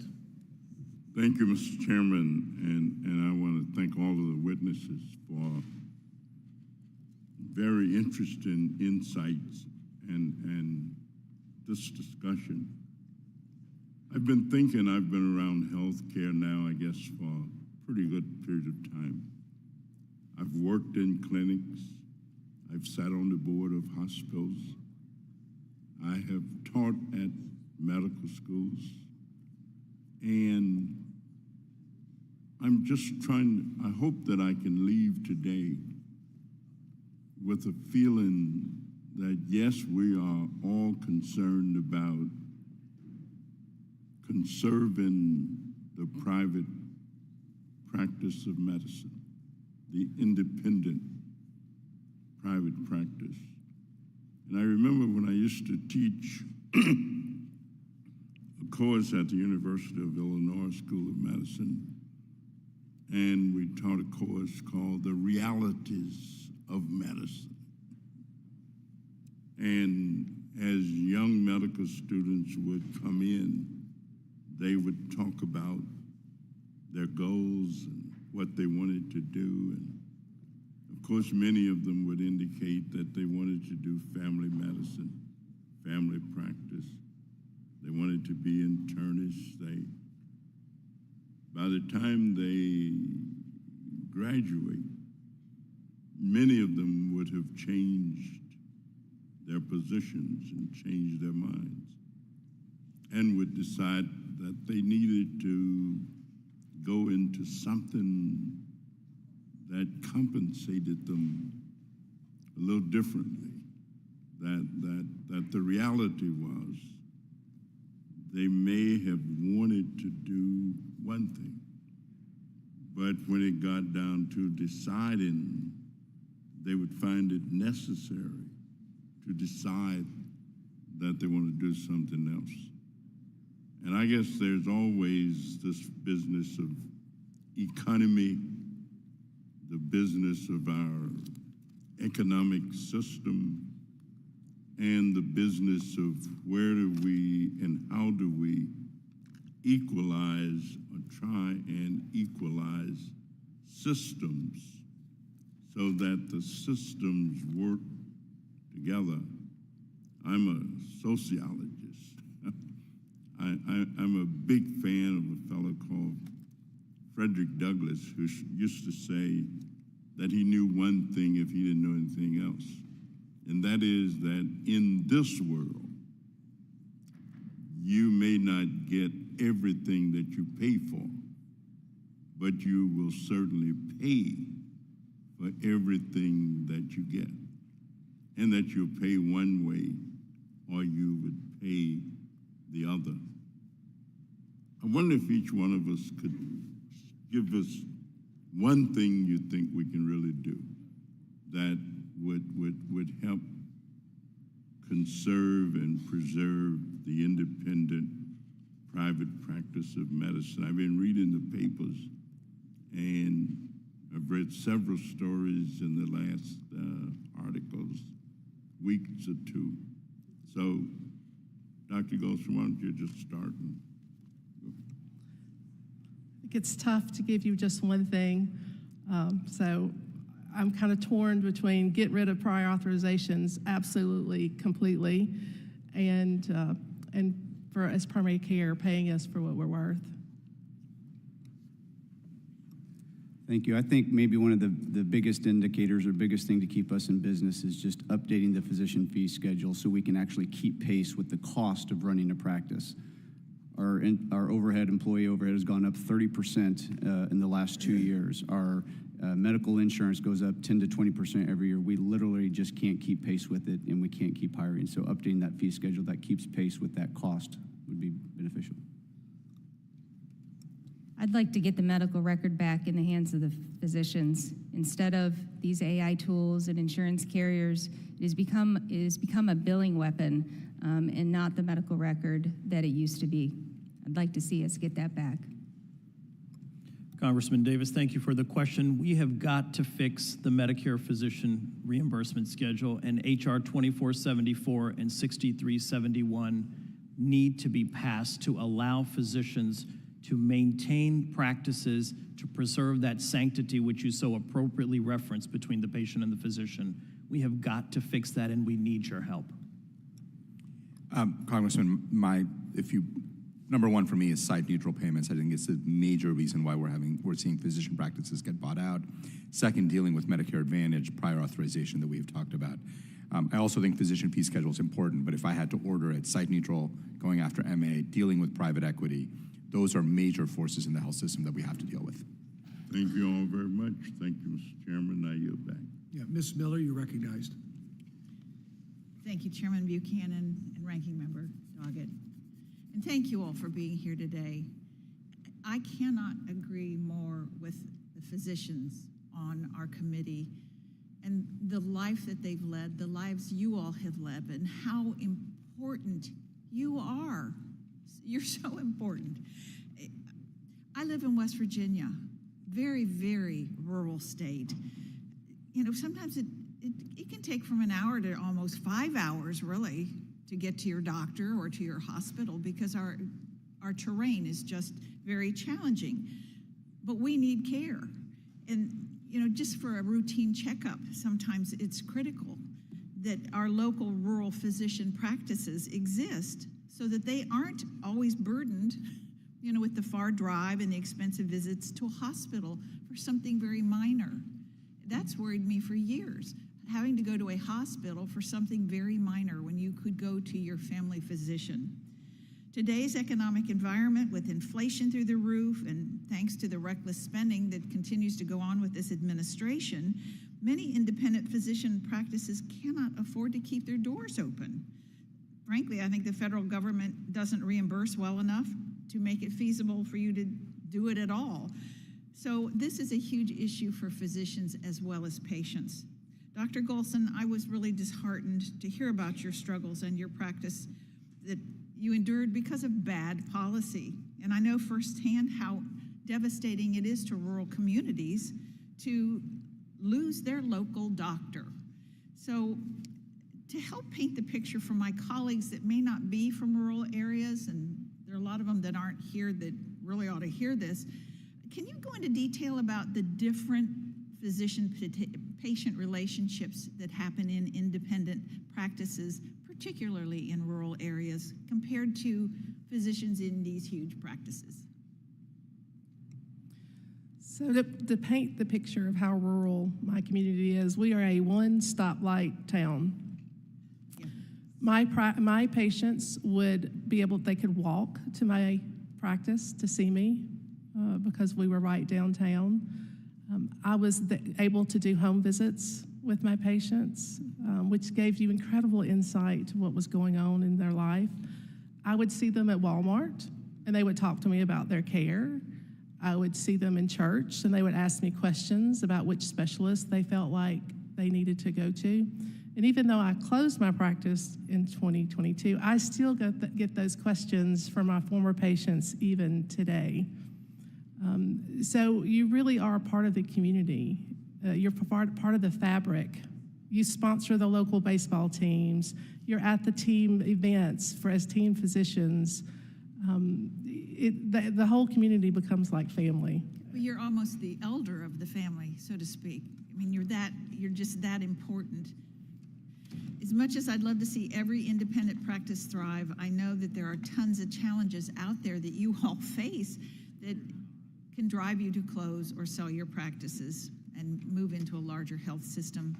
Prior to having to make the impossible choice to close your practice, can you tell us some of the pressures that come with competing for workforce with the larger health systems, or if there is any pressure to consolidate your practices? So for me, competing with the local hospital is probably the biggest thing with my workforce. I could not compete with what they were able to pay my nursing staff. We already had a nursing shortage going into COVID, and COVID exacerbated the nursing shortage. A lot of nurses started doing travel nursing. Yes. And so it was just very difficult to compete. And the hospitals had an advantage because of the facility fees they were able to garner from the care that they were receiving. So that made it very difficult to compete. You're right.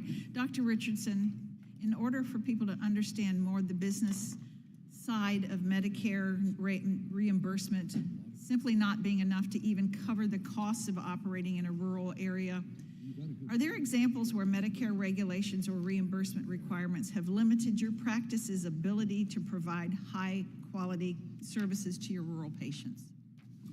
I think it's just more of, everything's more difficult when you're treating patients in rural areas. Unless you actually have a provider in that area, from a specialist standpoint, you're traveling. I mentioned earlier we have 13 clinics throughout the state. Those are clinics that we actually get in our car, grab our staff, grab our equipment, our scopes, our drugs, put them in our trunk, drive to that community to run a clinic, and sometimes do some simple outpatient surgeries at that local rural hospital, and then drive back. So it's just an increased burden. It's a burden to your quality of life. It's a burden to your practice at home. We have had the discussion of consolidating care and making patients drive to the Wichita metro area because we are so overburdened there. And we just haven't had the heart to do it because many of these patients simply cannot or would not make the travel. They don't have the social support or the resources to drive 3 to 4 hours. And honestly, I think one of the biggest improvements we've had over the last couple of years, one of the good things that came out of the pandemic was actually telemedicine. There are so many of these patients in rural Kansas that need a 5-minute appointment with me that could easily be done over telemedicine. And so we've tried to take advantage of that when possible. Thank you for that answer, and I yield back. Thank you. Mr. Fitzpatrick, you're recognized. Thank you, Mr. Chairman. Thank you all for being here today. Medicare physician pay and its impact on patient access to care remains a major issue in my community in Bucks and Montgomery counties in Pennsylvania, as it has been and continues to be across the country. While I was pleased that Congress acted in the March 8th government funding package to address the Medicare physician pay cuts, predictable, sustainable reforms are still needed to prevent this in the future. As you all are well aware, adjusted for inflation and practice costs, Medicare physician pay plummeted a total of 29% from 2001 to 2024, and physicians now face another steep 3% payment cut at the end of this year. First question to you, Ms. Kean. Can you discuss some of the impacts that this pressing financial instability is having on physician practices, including things like difficulty in retaining staff, trouble keeping their doors open, rising costs, administrative burdens, and the like?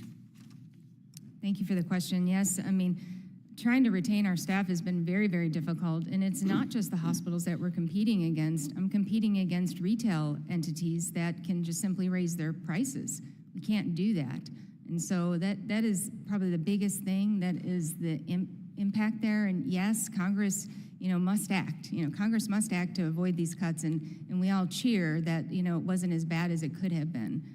It's as bad as it is ever been, and it needs to be addressed immediately.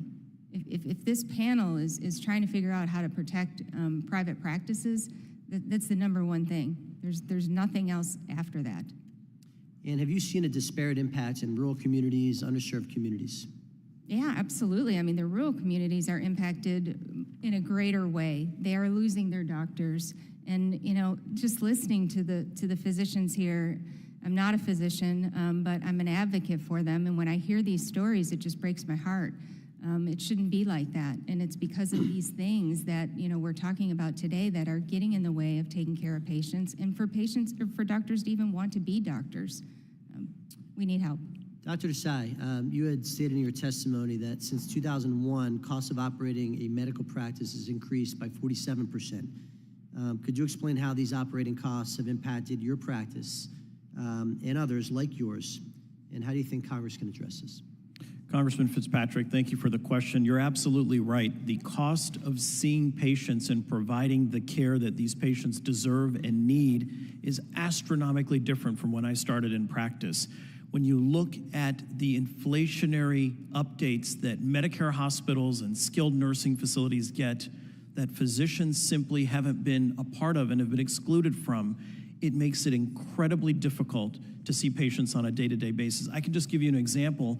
In my practice alone, we have to increase the volume of patients that we have to see on a day-to-day basis to justify the increasing overhead costs that I have to pay for these medical assistants to be able to be in the exam room, typing on an iPad when I should be spending time with you, checking you for skin cancer and melanoma and creating that relationship, which I do on a clinical basis, but I'm challenged at the same time to make sure I have assistants there to help me that I can afford to keep to be able to see those patients that I need to see because the overhead's high.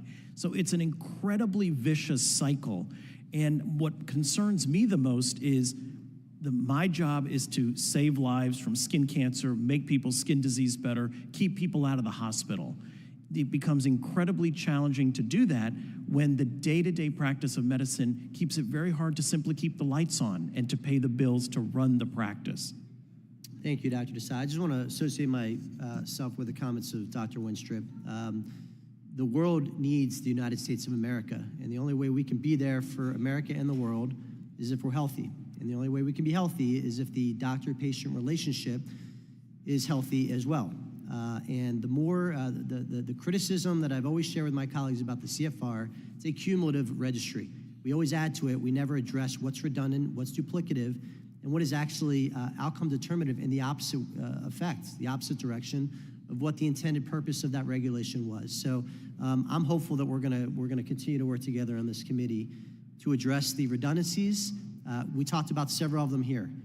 Prior authorization is probably, I mean, in addition to physician cuts, Medicare payment reimbursement, the amount of time you have to spend dealing with bureaucrats rather than serving your patients could lead to the death of healthcare in America, and we have to address it with urgency. I yield back, sir. Mr. Byer? Mr. Chairman, Ranking Member, thank you for holding this, and thank you for being here today. My sister and my father-in-law and my uncle all had full careers as independent physicians, and I very much appreciate that this is one of those wonderful pieces of Ways and Means where almost everybody on the committee agrees that we really need to make sure that we preserve the independent physician practices. To that end, Dr. Jha, I'm the father of 2 Brunonians, so I'm glad to have you here. But you champion site neutrality. And 10 years ago, Mike Pompeo, when he was a humble member of the House, and I sponsored site neutrality bills, and I've done that every year since, which means I get a lot of visits from hospitals who tell me why this is such a bad thing, that they deserve to get more because they're taking care of the indigents. They have to be there 24 hours a day. They have all these arguments. From your perspective, why is site neutrality still so important? Yeah, Congressman, thank you. Site neutrality is just critical for all of the reasons you've heard today. Look, if the issue for hospitals is they have to take care of a sicker, a more indigent population, we should figure out how to pay for that directly. But what site neutrality does is it totally perverts the healthcare marketplace, where there is now this very large incentive for hospitals to buy up physician practices. And that doesn't increase access, it doesn't increase quality. All it does is it just allows Medicare to pay a lot more, consumers to pay a lot more through private insurance. And there has been progress on site neutrality. I don't want to say we've made no progress, but there are really large sets of issues that are still not addressed. I think I've heard from my friends and colleagues in the hospital industry who worry about this.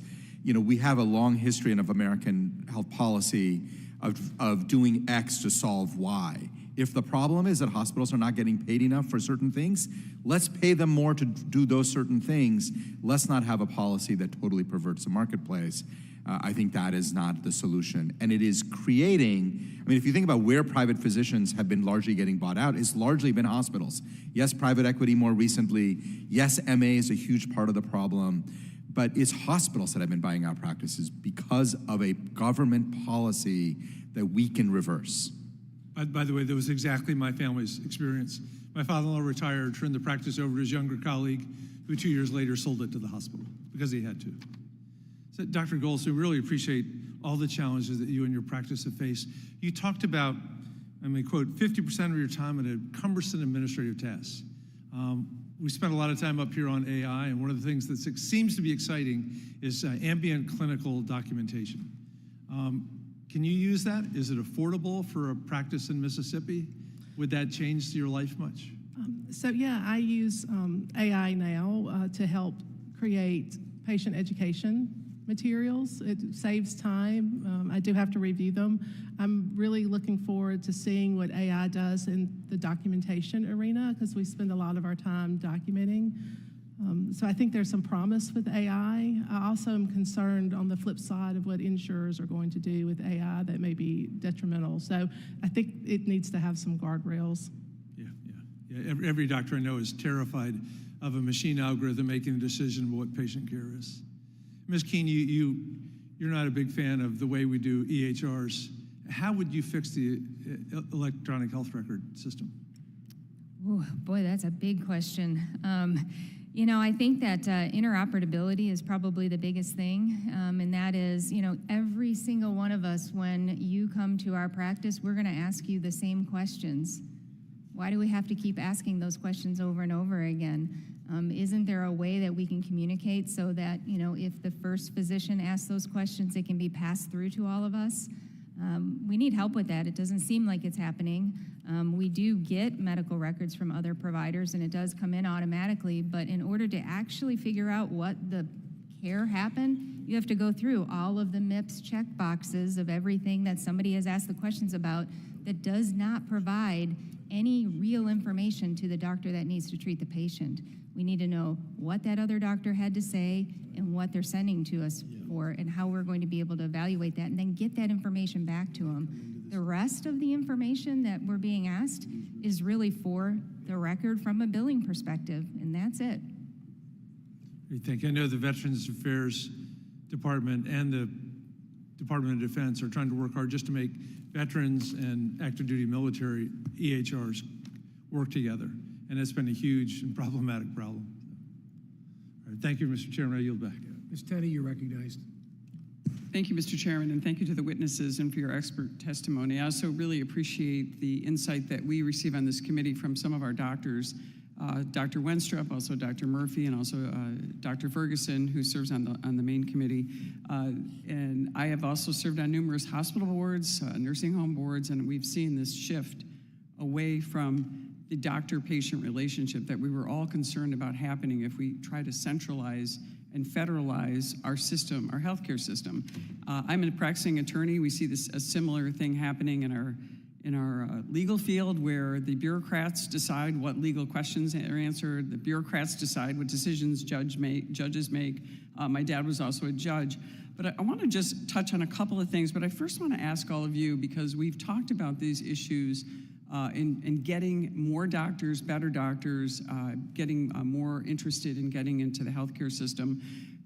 Could I ask you, do you agree, and I'm going to ask each one on the panel, that we need to have and protect a merit-based system in our healthcare field, that we have the very best people going into this field? And I just want to start with Dr. Gholson and go all the way across the board. Do you think that we should continue to protect a merit-based system in terms of who gets to be a physician? I do think we need to protect the merit-based system, but I also think that the merits need to be transparent. We need to know the playing field by which we're being judged, and right now, that's not happening. Okay, can I just go on and give us like a one-sentence answer? Thank you. Yes, definitely merit-based. You can't walk into an ER and have someone treating you that was there because of other factors besides their merit. All right, thank you. Ms. Kean? Yes, absolutely agree. Dr. Desai? Thank you, Congresswoman. Absolutely. I think we need to cultivate the best and brightest minds in this country to go into medicine. We need that for the future of the healthcare system. We have those people in our country. We need to promote them to become doctors. So transparently, we want to make sure that everyone is qualified based on a neutral standard. We don't know who they are. We just know they're excellent when they take their boards. And if they want to be a doctor, they can become a doctor. That's great. Thank you, Dr. Yeah, I think agree with my colleagues. Transparent standards, merit-based, very clear that we want a workforce that can take care of the American people at the highest quality possible. Thank you so much. I want to jump into a couple of questions. So Medicare reimbursement to these providers, various providers, doctors who are failing to keep up with the increasing costs of operating a physician practice. I hear almost every doctor I've had in the last 20 years has retired or ended up as a hospitalist. The cost of operating a practice, we've outlined this all day today.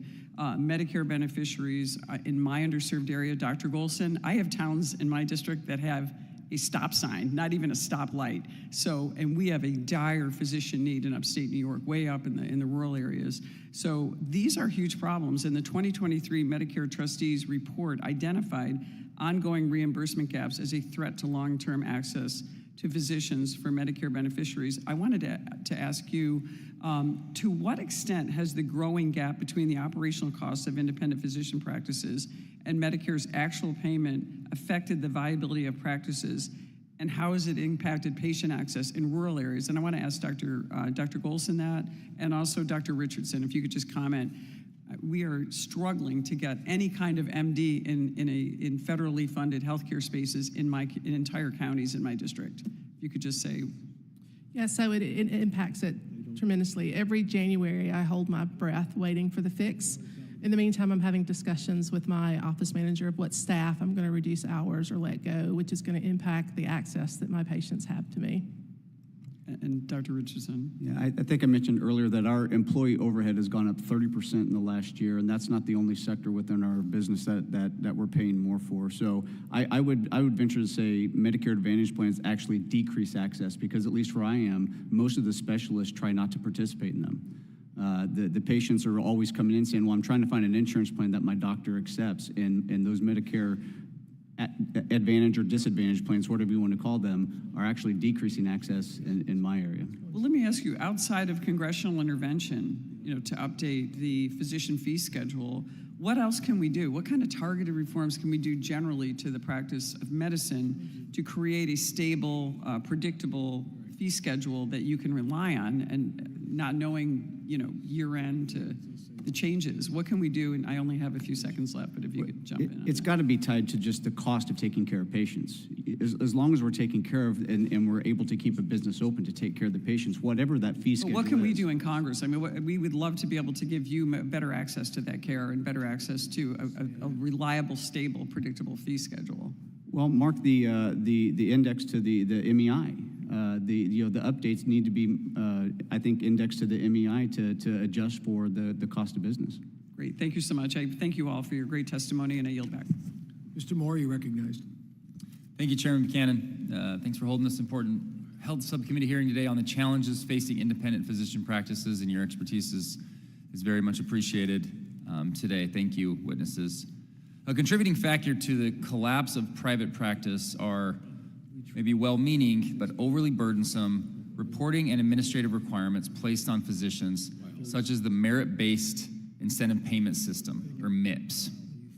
Quality measurement in MIPS can be costly, time-consuming, and at times bear little relation to the physician's actual performance in providing quality care to beneficiaries. One estimate found physicians spend an average of $12,800 annually to comply with MIPS quality measure reporting, devoting approximately 53 hours per physician. A 2022 study in the Journal of American Medical Association found that MIPS scores are inconsistently related to performance, and physicians caring for more medically and socially vulnerable patients were more likely to receive low scores despite providing high-quality care. Kind of counterintuitive, if you will. And among a survey of small rural providers, few participants felt that MIPS would improve improve care quality or provide administrative relief. I had a group, as soon as I came, one of my first meetings I came on when I came on of Ways and Means, came and laid all this out for us on the issues that exist within the quality care standards within this program. And this is not a big attention-getting issue. This isn't going to cause a lot of bickering back and forth between parties. This is a fundamental problem, the way that CMS operates, and it's existed for years. It should be low-hanging fruit. And I would love to just get a little perspective to find ways to accurately reflect patients' outcomes and the value a physician is providing to the Medicare program. Dr. Desai, do you feel that quality reporting metrics and MIPS more broadly do a good job of accurately assessing the level of care you provide to patients? What recommendations do you have to reform these quality measures?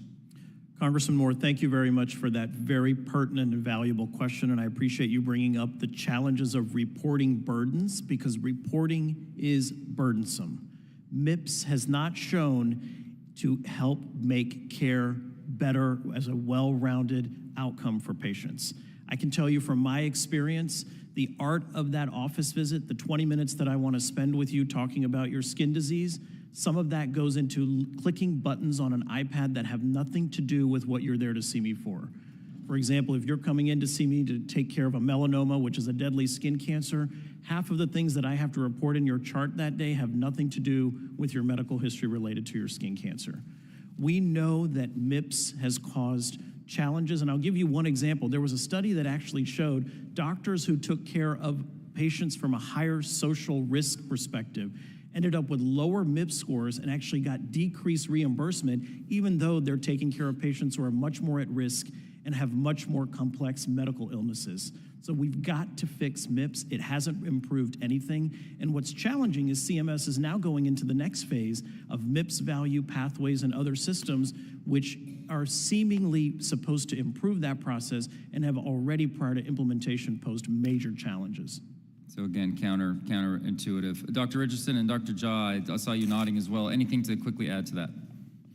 No, the reporting is largely meaningless. He's spot on. Most of what we're reporting and spending office time and personnel time to do has nothing to do with the care that the patient's there for, especially when you're dealing with specialists. I take care of a lot of advanced prostate cancer patients, and we're spending time charting, documenting, following up, finding out if they had their colonoscopy or if they wanted to stop smoking. And granted, those things are great from a general practitioner standpoint, but many of these reporting details for a specialist standpoint are completely meaningless. And there is no tie to quality or value. Yeah, and I will say this is a very classic problem of policy. I think it was a well-intended program when it was first created. I had bipartisan support. Some of us were hopeful that it would actually work. It really hasn't. Like, the evidence here is MIPS doesn't improve quality, it just burdens physicians. And at this moment, we've just got to find a path forward. And I will say quality reporting is important as a concept. The measures should be, we should have smaller number of measures, they should be automatically collected, and they should focus on things that patients care about, patient outcomes. We can do that, we have the technology. That's not what MIPS is achieving today. Even in my remarks, it talked about being well-meaning at first, and it just hasn't hit the mark. We're working on a lot of things to enhance transparency and incorporate provider, patient, and other stakeholders' perspectives. Right from your initial responses, like, you give me more motivation to continue on with that initial conversation I have. Our team's all in on this and would love to engage with any of you and continue to any of my colleagues. So yeah, thank you, Chairman. I yield back. Mrs. Steele, you're recognized.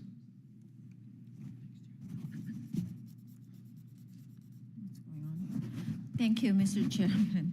Apart from Hawaii, California ranks first among the states with the highest cost of living, between 35 to 45% above the national average. California consumers have seen prices grow about 20% overall in 2020, and many are experiencing continued rising prices, especially in services such as medical care, housing, and electricity, and others. At the same time, California seniors are facing a physician shortage, heightened from the pandemic, physician burnout, rising overhead costs, and declining reimbursement. And the physician shortage is impacting patients across access to necessary care, and it's much worse in California. And I'm just so glad that all the witnesses are coming here, that we can discuss about independent physicians. And thank you for all coming. And I just want to ask all the witnesses, California physician practice landscape is rapidly changing toward an increase in market consolidation and vertical integrations. That's what I see in California. What does these trends mean for patients I represent, and to the doctors, for especially independent doctors? You can just, anybody who wants to answer it's going to be great. Maybe, Congressman, I'll just start by saying very quickly, the evidence on consolidation is actually quite clear. Whether it's vertical consolidation, it's horizontal consolidation. Consolidation that's really not focused on integration and improving care tends to cost more, patients have worse experience, physicians who practice in them are worse experience. It's sort of one of those rare things where everybody is worse off, except maybe the provider organization that can make more money. So there's a series of things that we can do to deal with that consolidation. We've talked a lot about some of those policies, site neutrality, dealing with MA, vigorous enforcement of antitrust. But this is an issue that's really prominent in California, but it is prominent across the country. Congresswoman Steele, thank you very much for bringing that up, and I appreciate you asking about seniors, because I think it's incredibly important that we realize that when we talk about Medicare payment system, we are talking about seniors being able to see a doctor for the health care they deserve, that they've dedicated their lives for, and that they need. And I think that all of my panelists agree that once we get the appropriate level of inflation-adjusted reimbursement tied to the MEI with bills like HR 2474 and 6371, we can at least start to preserve and ensure that seniors have the access that they need. I'll also mention that when we talk about access to care, we need to make sure that the healthcare system still attracts young students and young, bright minds to go into medicine who want to become doctors and serve patients. Otherwise, when we all become seniors, who's going to take care of us? I give you an example of my daughter, an 11-year-old. She wants to be a dermatologist and take care of patients with skin disease when she gets older. I hope there's a practice of medicine and dermatology for her to become one. I honestly don't know what the future holds, and I really appreciate you bringing up the aspect of seniors' care because it represents a phase of life that we'll all be in at some point. Thank you. Ms. Kean, before you go, that you were talking about the redundancy, that you are asking these questions that every patient's coming in, and AI is really big part of it. And I'm glad that I'm not on the Just Ways and Means Committee and Health Subcommittee, but I am on AI Task Force too. So we've been talking about a lot about healthcare issues because we want to prevent that redundancy and time wasting with the patients. And you can see actually give more to patients' attention instead of that asking same questions over and over and then try to get the records from the other doctors. So I just want to talk about just a little bit more that we have a HIPAA policy and you cannot really share much about these patients and other stuffs. How are we going to help and how are we going to store these data? Because I'm on Select Committee on China too. So we see a lot of these data has been stolen. So how are we going to really store all these data and how are we going to share only with our physicians? Yeah, I think that putting the care back in the hands of the patients and the medical records back in the hands of the patients, I think is probably the primary thing that could happen. If you allow them to contain that, to have access to the medical records, we are huge proponents of that. We want patients to be 100% involved in their care, and that means knowing what's in their charts. I think that that's probably a way to go, and find some way to protect that would be, critical. Mr. Chairman, my time is up. I have a lot of questions here, so I'm going to just submit in writing. Okay. Thank you. Ms. Van Dyne, you are recognized. Thank you very much, Mr. Chairman. 2 weeks ago, the House Committee on Small Business held a hearing on examining the impacts of the regulatory burden on small practices. I'm glad to see us holding this hearing in this committee, and it's clear that over-regulating is killing private practices. In Texas' 24th District, I've hosted a number of roundtables with doctors, with many of our attendees here today as a witness. Dr. Desai, thank you so much. It's great to see you here today. I appreciate you making the trip up. I always make it a point to ask our physicians how much time that they spend in a screen. You were talking about this earlier, doing administrative work versus face-to-face with their patients. And it is shocking to hear the time that our medical providers have to spend on compliance. And they'd rather, obviously, strongly prefer to spend the time with their patients. In fact, one local doctor, I'm sure you remember this, she even shared a heartbreaking story about how she had finally achieved the American dream. She'd opened her own practice, only to be forced to sell it because it got too expensive to keep up with all of the government red tape. When regulatory costs reach the point that's no longer feasible for small private healthcare practices to keep their doors open, it leads to one thing, and you've been mentioning this all day: consolidation. That decreases quality of care, it limits competition, which increases costs, and it limits the possibility of physicians owning their own businesses, thereby restricting access to care and ultimately hurting patients. We can't continue to allow overregulation to shut the doors of small care providers, and I'm glad that our committee is focused on finding solutions to provide better and more affordable patient care. Dr. Desai, it's great to see you again, and I'd like to ask you what reforms that you would like to see that would encourage higher quality care in Medicare while reducing those kind of burdens for physicians.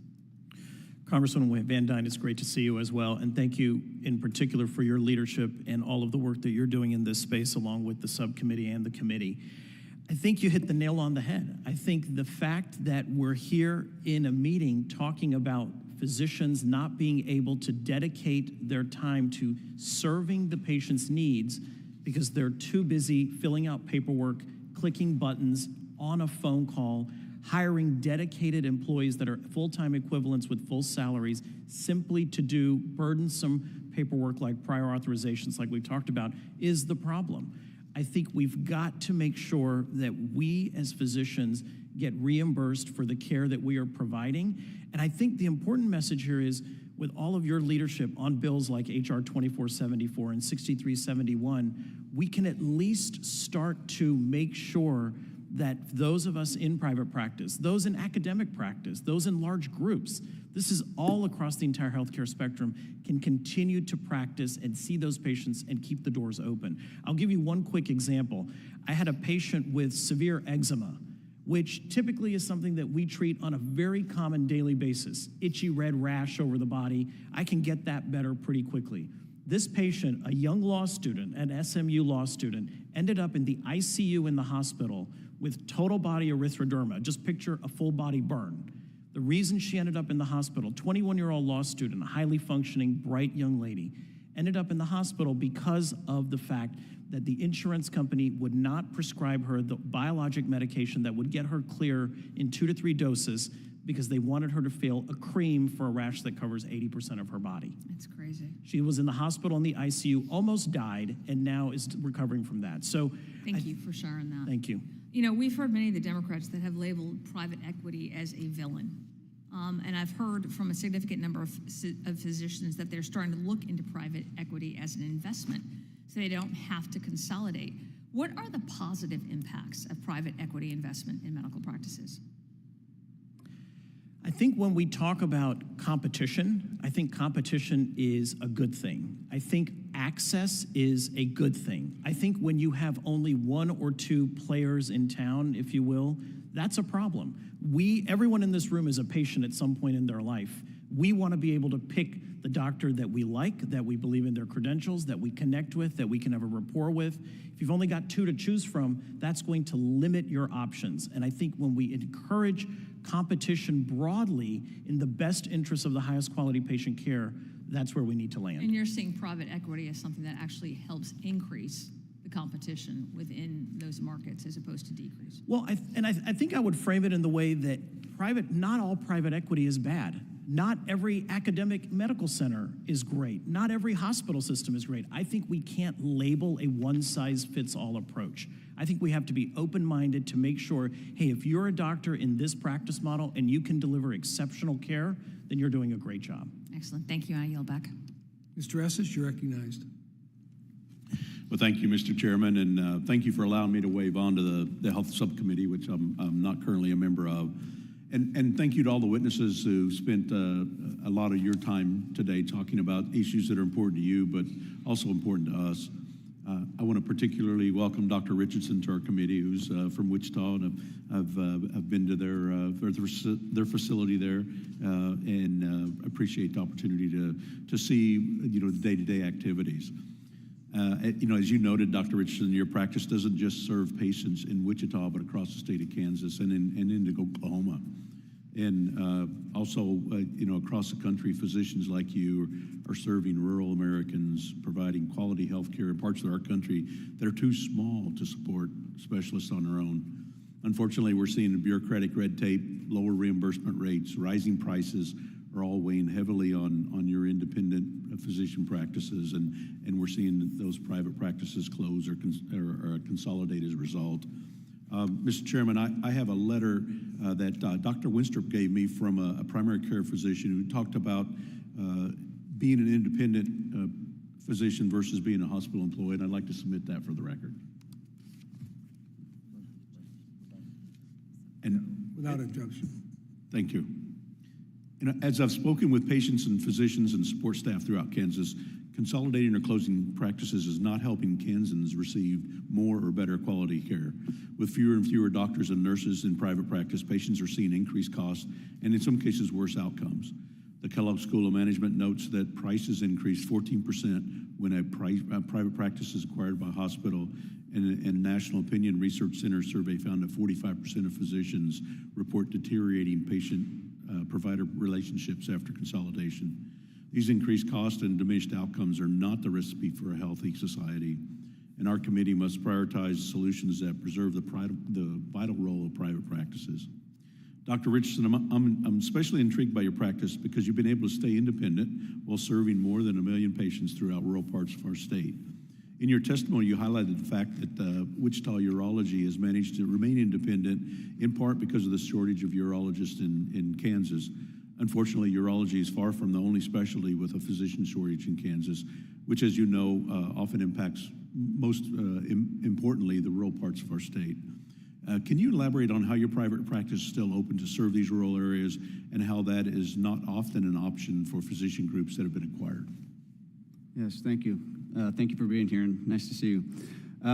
Yeah, we're not unique in the specialty in our area that does these outreach clinics. Gastroenterology, cardiology, rheumatology, a lot of the specialists do the same outreach clinics throughout rural Kansas because they know it's needed, because they know that those patients can't drive 3 to 4 hours, and those patients don't often have any specialists in those areas. Speaking on consolidation, there is a hospital system that does own specialists that do no outreach, right? So that's the picture of consolidation in our area. The independent physicians are reaching out, doing telemedicine, driving, having clinics at these rural communities to reach those rural patients, while the consolidated hospital system is not. They're allowing those patients to drive. You also mentioned the increased cost of running a medical practice, the inflation. It's that reason only that we have considered consolidating ourselves back to Wichita and taking our staff out of those outreach clinics. It's not because we don't enjoy seeing those patients in the rural areas. It's not because those rural patients don't need it. It's because we almost can't afford it with the difficulty in hiring new nurses, new MAs, the increased cost of running healthcare. We have talked about, just from a financial standpoint, consolidating. And like I said, we haven't had the heart to do it, and I hope we won't. I don't think we will. But that's the only reason we've even had that conversation. Yeah, thank you for that. And I know we have much more importance around the folks that live in Wichita or other urban areas don't realize and they take healthcare for granted because you may have 10 or 20 specialists 10 or 20 minutes away that you can actually interact with. That's not necessarily the case in rural areas. You also mentioned about site-neutral payments and they don't necessarily equalize.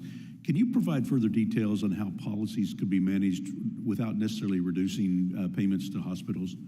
Yeah, like I said in my opening statement, I don't think the right thing is to just decrease payments to hospitals. That doesn't necessarily help physician practices stay in business. It doesn't help access. It doesn't help the patients. But I do think that it is an unfair, unlevel playing field. Right now, we're competing with those systems for the same providers, the same doctors, the same nurses, the same MAs, which makes it difficult for us to run an independent practice. So I think site neutrality is, if not the most important, one of the top 2 important things of keeping independent physicians in practice. We are simply just competing against someone that we can't beat. And so I think a more reasonable solution would be to modestly have a decrease in the HOPD payment and a modest increase in the physician. No one is asking to just decrease payments for hospitals. That doesn't help our practices stay in business. That doesn't help us serve patients, and it certainly doesn't help increase access. Well, thank you, and thank you all the panelists again. I yield back, Mr. Chairman. Thank you. I'd like to submit a letter in the record from a doctor in my community. Let me just kind of give you one easy one, but I need to get kind of your thoughts and ideas on this because we're going to wrap up. We're just about done. Tort reform. I'm from Florida. We have a lot of frivolous lawsuits, a lot of lawsuits. I'm curious about how that impacts your business. One, from premiums, and 2 is just from defensive medicine. I don't know how you can measure that, but I think it's something that probably can be measured where people do procedures or things because they just want to be careful or be sure about that. The other thing is, I can just tell you in our area, we have a lot of doctors, late 50s, early 60s, that have made good money, surgeons and others, and they want to hang on to it, and they're worried about practicing out there. Something goes wrong, someone's going to take their net worth. And so it's a big issue in Florida. But Doctor, why don't we start with you? And we'll just run through here real quick. This is going to be the wrap-up question. Thank you for the question. In Mississippi, we had state-level tort reform in the early 2000s, which made a huge impact on our ability to continue to practice medicine. For family medicine in particular, it did decrease the number of family medicine physicians who did OB, and we are actually seeing the consequences of that now. But I do know for family medicine doctors who want to do OB, the price of malpractice is still an issue. It's still overtly high. Yeah. Dr. Richardson? So tort reform is never going to be turned down by physicians, and it is a very important thing to discuss. And I think it's a very good thing. It's very specific, or it's very specialty specific and very state specific. There are some specialties where tort reform is absolutely crucial to allow them to stay in business and continue to work until they're 65. In some specialties, it's not as crucial. I think it pales in comparison to moving the needle compared to site neutrality and physician fee updates, but it's certainly an important thing to address, especially in some specialties and states. Yeah, and I do know every state's different. I put that up. The 50 states, you all look at this a little bit differently. Ms. Kean? Yeah, we in Texas passed tort reform a little over 20 years ago, and it I can tell you just firsthand, it absolutely impacted the malpractice rates our physicians were paying. It decreased it substantially. Texas is a very friendly state for physicians. We see a lot of physicians that want to come there because of tort reform. They feel like they won't lose everything that they've worked so hard for if something terrible happens. And so I would absolutely look to Texas to see how they did that, because it's working very well I've for heard us. good things about Texas. Mr. Desai? It's working. Mr. Chairman, thanks for this important question and topic. I'll quote you a statistic. I read a study by the AMA that said in 2022, over 30% of physicians reported being sued. That's a staggering number, and that's exactly, to your point, why there is so much concern from physicians to even go into medicine or to continue practicing and doing procedures that are well within their scope of practice, but out of fear that they could be sued potentially by anyone depending on their state legislation. At the American Academy of Dermatology Association, we certainly support broad federal medical liability system reform, but we've got to put in common sense limits into these medical liability regulations. Thank you. Doc? Yeah, very briefly. I'm going to largely echo what Dr. Richardson said. I mean, this is an important issue. I think there's good evidence that the malpractice system in our country leads to overutilization of certain types of testing. The defensive medicine we talked about, the data on that I think is quite clear. There has been progress at the state level. There are certain specialties that are still at risk. It's one part of the bigger picture we've been talking about today, which is how do we keep independent physicians in check. We've got to deal with all of the other stuff, site neutrality, Medicare Advantage, physician fee schedule updates. If we do all of that and make this a part of that solution, I do think we can get to a better place. I think part of the reason that they go after, in our state again, the docs is because they have a reputation to protect. And they know that, and I think for some of them, they take advantage of it. But I'm glad to see what Texas and some of the other stuff has done. Now, everybody should have their day in court in a sense, but my point is stuff that's frivolous we need to take a look at. But I want to thank all of you. I think it's been very productive. I think our members are excited about the input we've got. And someone mentioned earlier, you're all busy, all successful people. We really do appreciate you coming up, and you do have a big, you do make a big difference. Thank you, and have a great day. Thank you.